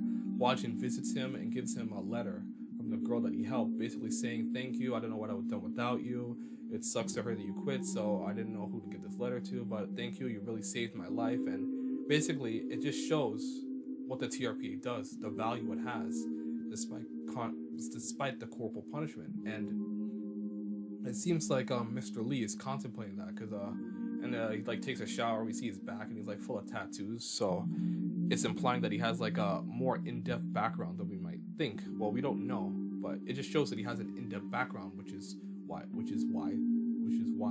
he is the way that he is, so it just gives more depth and stuff like that. So that's what happens with his character later on, so they try to flesh him out a bit more. So I just thought that was something to say, since I don't know if many people know that, since it got taken off Webtoon. So let's keep going. What's this next arc? Oh yeah, this one. Do I need to cover this? Honestly, I feel like there's nothing else I really need to say, because I feel like I'm good here, honestly. I think I'll just skip to the criticism section, since the rest of these arcs I don't really have an issue with anything when I remember, and even if I do, it would honestly just be repeating more of the same or just pulling up things that happened to so I think I'm going to skip to the end, to the criticism section, so that I can just directly refute what he has to say, since the rest of these, like, going through the actual arcs isn't actually that relevant. I just wanted to counter the stuff that he was saying. So let's just go to, I think that I've done that enough, and this video has gone on a bit pretty long, so let's skip to the criticism section and see what he has to say. And again, he just ends it because this cult was the last arc, and then they had a recap season finale episode, And he did not include that, obviously, since he doesn't like this webtoon. So he doesn't want to actually see the positives that the TRPA had. That was a lot longer than I expected, but yeah, let's get schooled so far. Apparently this is the end of season 1. I'm not sure how long it's gonna go for, but to be honest, I wouldn't care that much. I think I probably have seen enough, and I don't know if it's gonna get any crazier than this. But now that we are all caught up with the contents of this unhinged work, let's dive into some...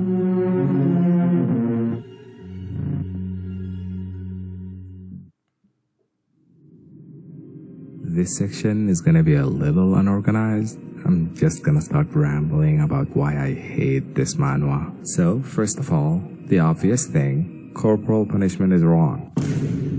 As someone who suffered through an education system that still valued corporal punishment as a tool in teaching, I can't help but think that the author's mindset is still stuck in the olden times. Also, I can't believe I have to say this, but no matter how in the wrong they are, beating a kid is just not the answer. It serves as self-satisfaction and just ends up making the kid rebel more or just traumatizes them. Not to even...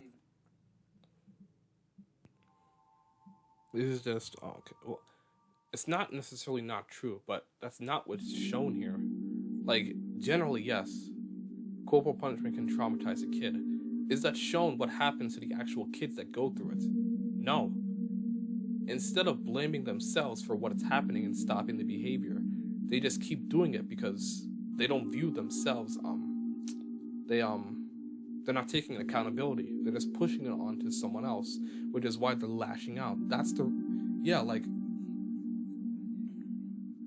action and just ends up making the kid rebel more or... Yeah, like, they aren't taking accountability for their actions. They're just pushing onto someone else, which is why they do this. or just traumatizes. Yeah, like, no, he's not traumatized from the TRPA. He's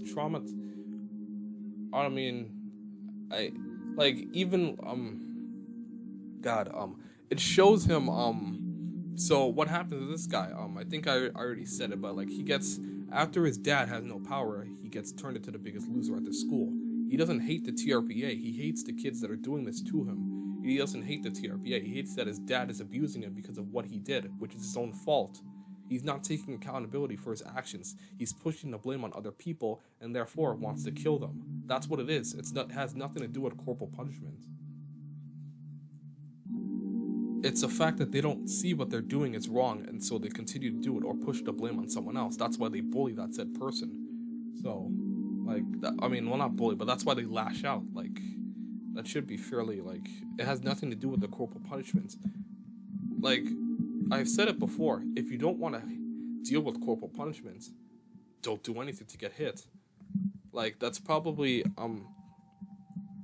that's probably easier said than done, but I'm not referring to, like, kids that have done nothing wrong. They just get, like abused for no reason. Like, we already covered that in that one arc. I'm talking about, like, the kids that are actively and deliberately doing horrible things to people and then getting abused for it. Just don't do those horrible things. It's that simple. Them. Not to even mention that all this started in the name of revenge, and if I've learned anything from Vinland Saga, it's that the pursuit of revenge is futile. Revenge won't solve a thing. It will just fill in the void in your heart for a bit and then vanish. Leave. Okay, I guess I should talk about that because I don't know if that's relevant, like, lore-wise, but that arc is, like, relevant lore-wise, but it's not really important to this, so I'm not going to talk about it. But the whole revenge thing is debatable. I don't know if it was actually started in revenge, or you could say it's a mixture of both, like, to stop this from happening again, and for revenge. You could say it's a mix of both, because in that last arc, you could say that Hwajin went off because of revenge. I'm not going to get into specifics since this video is pretty long and it's not really relevant to what we're talking about, so. Leaving you alone and hollow. The other main thing of this manhwa, the TRPA, have an inconsistent reason for existing that gets changed as the story progresses. They start out as an organization made to combat bullying / uncontrollable students, but as time flows, the author seems to have realized that you can't go along with this without it becoming repetitive, so they try to add more action by throwing students and teachers into non-school related scenarios to somehow rationalize the TRPA's involvement.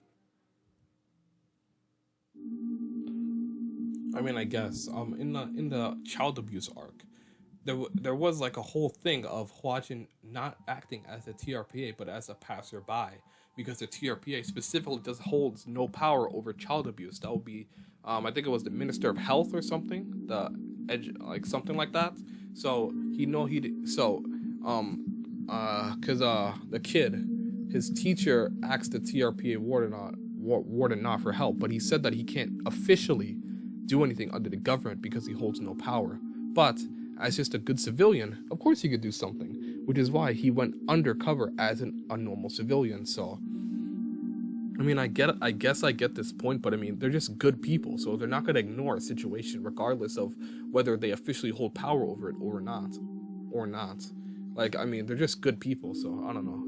I mean, this is not really like a counter or anything. I guess it's just me talking, but I don't know.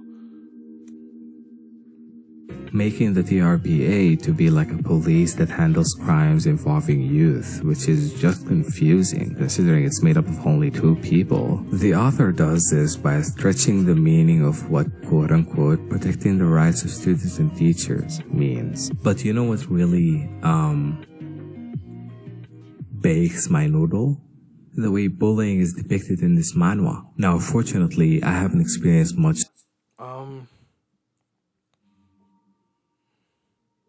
let me just keep going. There's nothing to say right now. Let me finish. School violence or extreme bullying, but even then, I still feel that its depiction here is very exaggerated, or at least feels unrealistic. It feels like the author never saw or put thought into what bullying actually looks like. They probably just wanted to portray the villains as evil as possible, so in the end, it just ends up looking cartoonish. Now, I know that there is a very high possibility that some of the bullying depicted in this story could or had happened before, but my problem comes from the way those actions are depicted. It just makes it feel unrealistic. And what doesn't help is the fucking art style. For the most part, the art style is typical. It's your average anime-esque style. But then, every time they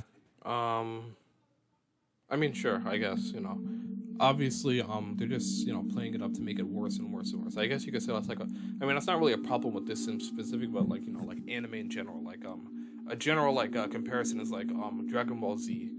You have to have a stronger villain each time. So you had like Demon King Piccolo, then we go to Piccolo Jr., then we go to the Saiyans all the way in space, then we go to freaking Frieza, Galactic Emperor, then we go to Cell, who can destroy the Frieza, he can destroy planets, and Cell can destroy the entire universe. So Frieza, he can destroy planets. Cell, he can destroy the entire solar system. Kid Buu can destroy the galaxy. Or universe, whatever. Something like that, you get what I'm saying. So, I mean, I guess, sure, whatever. Obviously, bullying does not happen to that extent every single day, obviously. But, I get what he's saying. And the art style, I don't really have anything to say about that. This is whatever. I don't care to refute this. This is a valid criticism that, I don't really care for, so yeah. The author wants to portray a character as the villain. They just go too far with it, making the villain not just act, but also look cartoonishly evil. The best way I could describe this art style is that it sometimes becomes glorified Chad versus Sojak memes. Just look at any of these panels, you won't be able to unsee it. Side note, this is just a nitpick, but I noticed that almost every time a recording or a photo is shown about a thing that happened, it's just a crop from the manhwa of whenever that happened. It's just distracting. Also, this transition happened a couple of times and it's just silly. Another thing that sizzles my sausage is the fact that every arc unfolds in the same manner. And I mean the same manner. This shit has a template, and it goes as follows. First, we get introduced to the villain of the arc, usually by seeing them commit a quote-unquote heinous act, or by witnessing the consequences of that act. Second, the TRP... Yeah, that's what happens, after an arc is finished, we get a little preview into what the next arc is at the end of the episode to effectively be a cliffhanger and an opening at the same time, so He comes in and does the thing cool people do, which is to use violence and flip the villain's world upside down. Third, the villain snaps and decides to fuck everything up. Finally, the TRPA stops them while trying to make a point. This formula is semi-consistent throughout the series, and it just shows that this manhwa is just revenge fantasy. They introduce a bad person doing bad things, then they show that person getting beat up / hated by others over and over again. which just makes it all the more hollow. This is just for people to cheer for the cool person as they beat up the bratty, ungrateful kid, or the entitled Karen, and that's just not for me. On another side note, I personally don't see how a team of only 2 people. Yeah, sure. That's fine. If it's not your cup of tea, that's fine. It's obviously not. Like, he doesn't like the Manwha, obviously. I'm not gonna criticize him for that. That's all cool. Like, everyone has their own taste. So if you're not into this sort of thing, it's not my point. It's not my place to, like, it's fine. People could solve a big problem such as school violence. Now, it is stated that the TRPA solves around 2 to 3 cases in a day. Well, where was this stated? I think this might actually be from the season finale episode, but you didn't include anything else from it. But yeah, and this point about them only being 2 people, that actually does get addressed in season 2. Like season 2, like I said, starts with them trying to get more members. So they did actually address this. So That we don't see, but even then, they're just 2 people. What they're doing is very insignificant. Lastly, I wanted to touch on how overly edgy the manhwa is. Again, I'm certainly not denying that such tragic things could happen IRL, considering it's Korea, but here it happens so frequently that it kind of feels insensitive, not just because of the frequency, but also because how it's depicted. It seems to be a similar case to the depiction of bullying here, generally feeling out of touch somehow.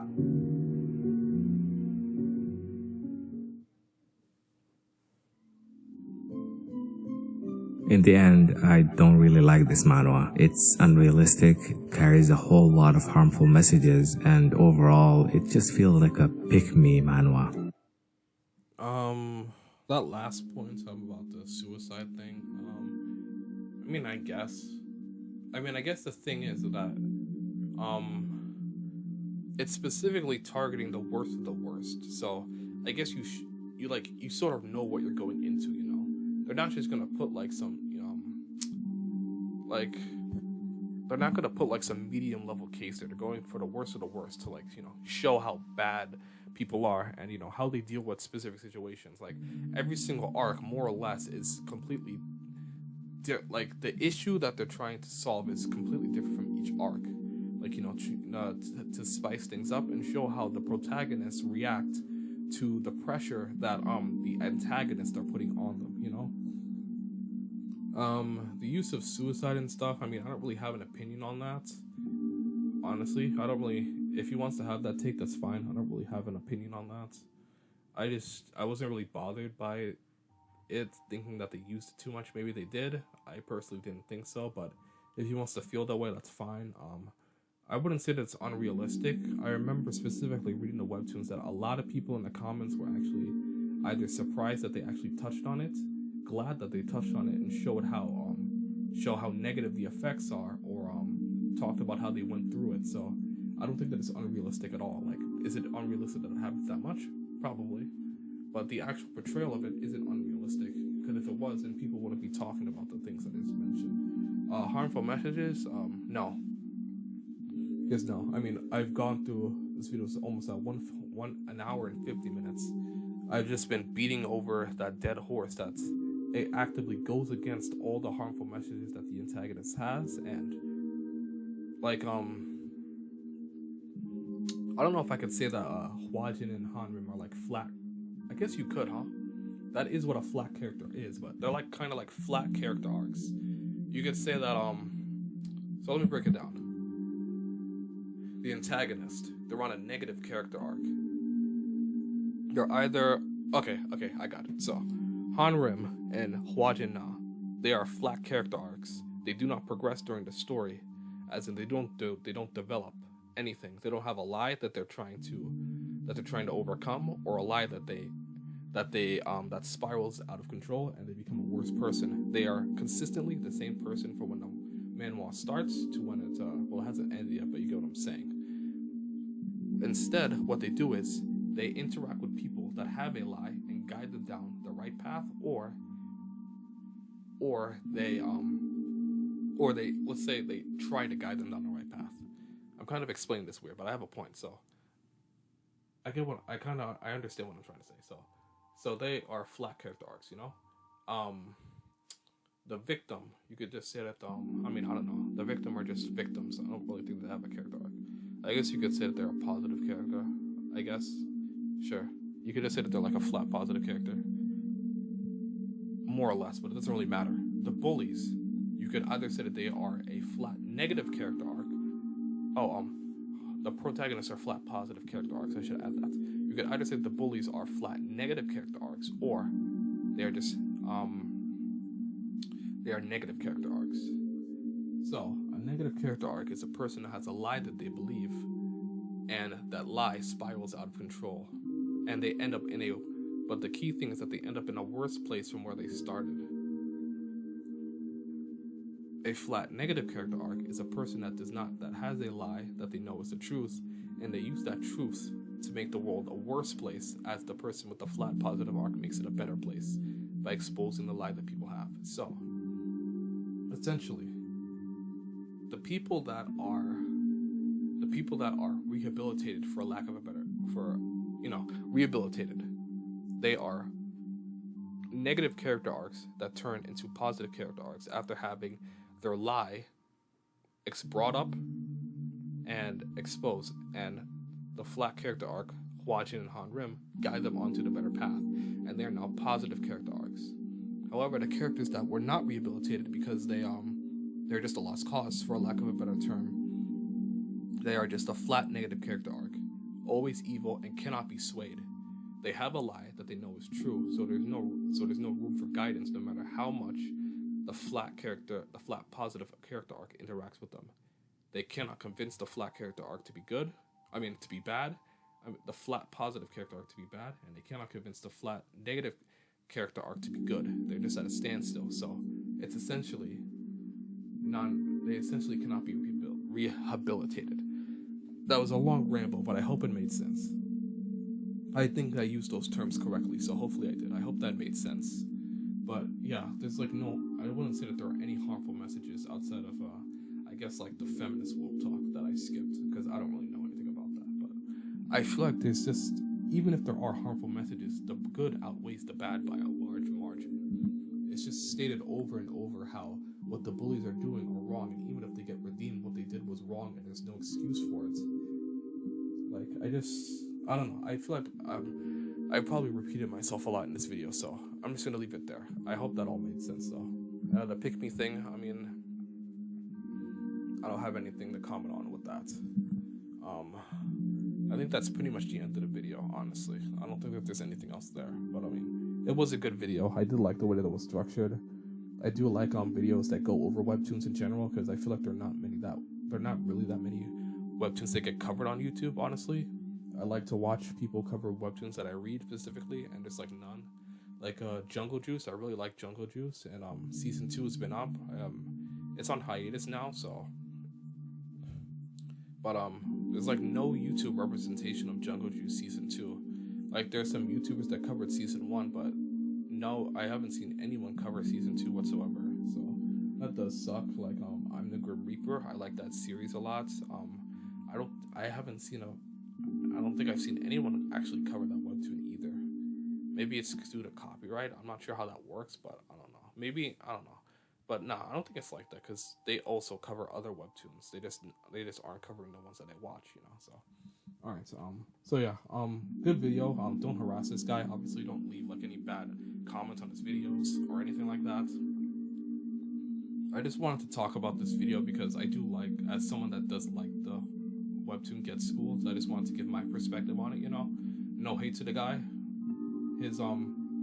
While I do think he's wrong about some of the things said in this video, the video was still good overall, and he's entitled to have his opinion, and I'm entitled to have mine, so that's just the way freedom of speech works. Alright, so the last thing I want to do is go over the season finale, since it is pretty important to see where it basically reflects on what happened and shows where the characters end up. So I want to point that out, because he obviously didn't show it in this video, because he doesn't want to show what happened to what positive influences they had. Red Housekeeper, you know that, a story by special episode and special episode. We have a lot in store for you, so I hope you enjoy. I guess I could read this too. But yeah, the season finale is after this. This is the special note that the author left after the season finale. Let me read. Okay, so this is the season finale, right? All right, here we go. So this is it. The Teachers' Right Agency was formed to fight inequality within schools. Commemorates the first year. All right, so yeah. In the past year, the Teachers' Right Agency has made its debut by exposing violence and violation. Yeah, this loser. And recently, they abolished a cult. Yeah, that was the last arc, the cult. That was revealed and confined and brainwashed children. In total, they have solved 51 cases of teaching rights infringement. Through unconventional means, the Teachers' Right Agency has acted without any reservation and taken care of many cases. But the involvement of violence in solving these... Yeah, see? Yeah. The only criticism you can leverage is the violence in and of itself, which, again, I don't really care about, since it's there. Like, as long as no actual innocent people get harmed, I could care less. So, you see the recent case, the dirty bastard at the cult. It's crazy. It's been a year since the Teachers' Rights Agency was formed. Shouldn't everyone know that agency is a real deal?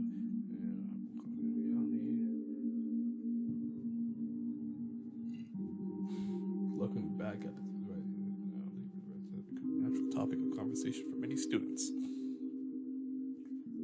I really should get some water, but I'm fine. We're at the end. Apparently, the agency is getting a new overseer. Isn't that just a rumor? Huh? That's ridiculous. Why make such a change? That's just silly. Regardless of whether it was the establishment of the agency which decreased the rates of teacher right infringements, the very least it made many students think of that before. Yeah, exactly. This too. I didn't bring this up. The fact that this exists will make people with half a brain cell actually stop what they're doing. This too. This is also a positive. Now that I think about it, what happened to the cases that the agency has solved? So yeah, let's see. So this is the guy from Arc 2. The automotive department, you know, the first guy that was successfully changed, and he's still a good guy. I didn't go through the gambling arc, but he's a good guy. He changed for the better, and he's a good guy now. So again, another W. The rehabilitation worked. So this is the MC from there. Congratulations on your first day of work. Your entry into a mega corporation has left us in a sense of awe. So yeah, this is the number. This is like the big guy from the automotive, and this is the electric guy. You know, these guys. Because of what Hodge and Na did, they are now friends. Because of what Hodge and Na did, they are all friends, and they're all on the good side now. They're all changed. Another W. Guys, how did mega corporation, huh? I would have been able to get a job if not for my gambling. A lot of talk for someone who sank $1 billion. Congratulations. To think that you got into a large electric car corporation. You're probably the most successful person to come out of our school. It's just specialized high school recruitment. It's not that impressive. It's extremely difficult to get promoted, and the salary is so low that many don't last long. We'll join you soon, so hold on. The company is my goal as well. If I don't know when we'll meet again, but when we do, I'll call you soon. So yeah, see? Good guy. W. Another W for the TRPA. This is Yuri Han. Hello, teacher. Okay, so this is the teacher that the innocent teacher that Yuri got killed. And this is the wife that she was messaging. You know, the letter that she got at the end of her arc. At the end of her evil arc that made her cry. This is his wife that sent it. Despite me telling you to stop sending letters, you wouldn't stop, so I came here to see you. Do you not realize that what you're doing is simply a crime? I don't want to think about it anymore. Because of your letters, I keep recalling it. I'm deeply sorry for that. I was simply, your words mean nothing to me. You say you're sorry, yet you smile so brightly here. Is this what you call reflecting on your actions? So yeah, this is the basically the runaway arc where kids were being basically shitty parents that abused their kids. They go to helpers that also abuse them. They get sold to men to do disgusting things. It's just disgusting stuff. And Yuri was there to be help out his baby, because she's like a younger girl that people would that would get accepted into these helpers, and they expose them. And this is the ad that they put out to help the kids. So yeah, not at all. I was simply cooperating with the agency to help other runaway students. So yeah. How about this? You help those that are in need more than you. You've made mistakes in your past, but you're still so young, so you mustn't waste your youth. Stop looking back towards your past. You said that you lost contact with your mother after divorce. When you're discharged, come visit me. I'll at least make you a meal. So yeah, see? Another W. You reflect on her actions, did some good, Even though she did horrible things in the past, she's still trying to move on and reflecting on her actions. Another W. What? You want 5 million won for the town development fund. Why so surprised? On the cheap side, it's released to pay this is chump change. If you don't pay up, then you won't be considered a responsible citizen. Are you fine with that? What are you doing? I told you to stop extorting money from people outside of the town. Why not taste of my fist? And these are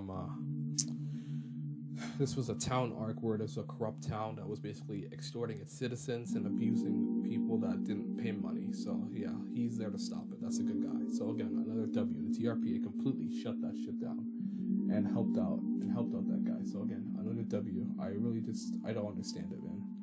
I don't understand what the criticism. They're doing more good than bad.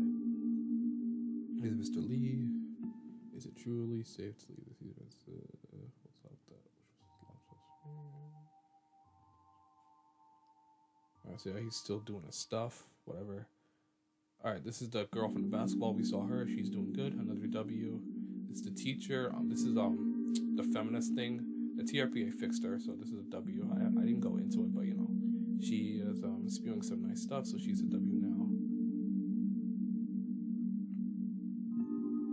Who's this? I think that's the corrupt scumbag teacher that abused the students. No one cares about him. Yeah, and here we go. So this is the kid. Remember the middle school kid that was basically saying if you come back to jail, you'll see the same people. Exactly. This is what happened here. So this is not an L on the TRPA. The TRPA specifically told him what would happen, showed him his future, exactly what he said. I don't understand the criticism. Hwajin was exactly correct in what he said, and what he said came to happen. It's on him to change, not the TRPA. It's like the analogy: you can lead a horse to water, but you can't make him drink. Hwajin led him to water. He chose not to drink, and he's back here. So that's his own fault, not the TRPA. So yeah, it's his fault, not the TRPA. It's still a W for him. This is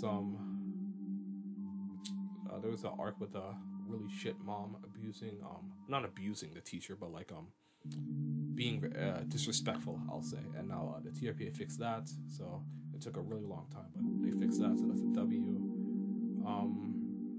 That's the runaway. These are the good kids from the runaway arc. That's a W, so that's cool. And here we go. The dad finally gets to be with his son again. Super Pog W right there.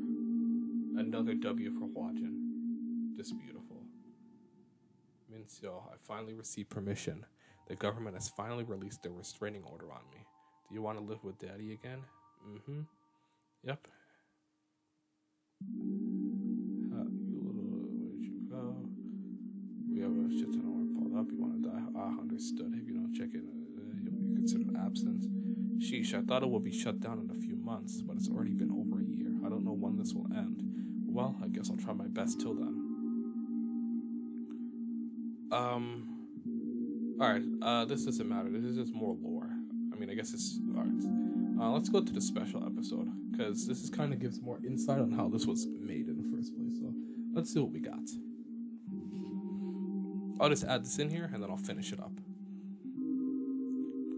Because Get Schooled is based on... He also didn't include this in his video. I feel like he should have included this. This is such an obvious... Because it's literally the author giving us insight on how he made the series.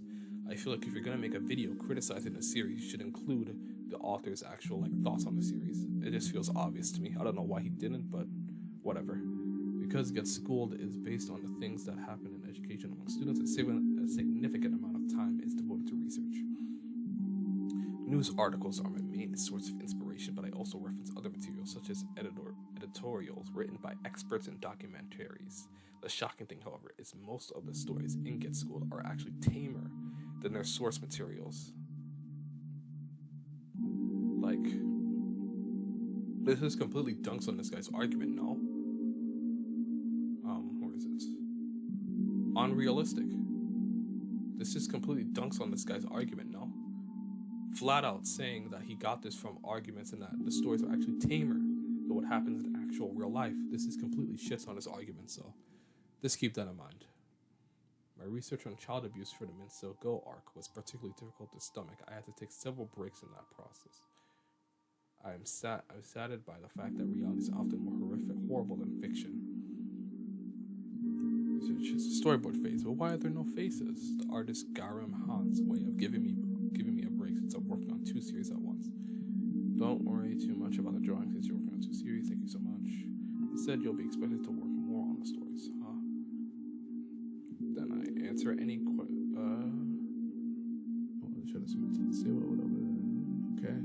And I would answer any questions Garam might have about the storyboard, illustration. After the questions have been answered, Garam starts drawing. The composition or details can be changed at her discretion. Illustrations are overlaid with the lines, coloring. After the line art is complete, the Y-Lab stuff adds colors and backgrounds. We're almost at the end. Final draft. Finally, effect shading is the art that the reader see. Gotcha. Scroll editing. That's my turning an edit for scrolling, after which I submit everything to Webtoon. Write some schedules. It's not really too realistic. I mean, I'm not realistic. I'm important. Let's try to protect them. It's over. 1 of 2 series is finally complete. Say goodbye to work. Finally have days off like other people. It's time to start this. This is Y-Lab. What are you talking about? It hasn't even been a week since the season.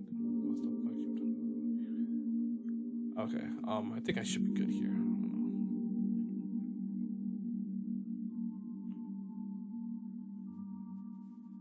Okay, I think I'm good here. I don't need to cover this more. This is like more inside in the series, not relevant to the topic. So, all right, I've rambled on long enough, but my point still stands.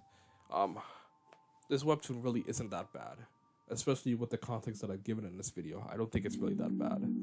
But again, don't harass this guy. Don't do anything mean like that. That's not what I'm saying. I'm not like trying to completely dunk on his opinion. He's free to not like the Manwha and give his own opinion. I'm just giving mine back. So, you know.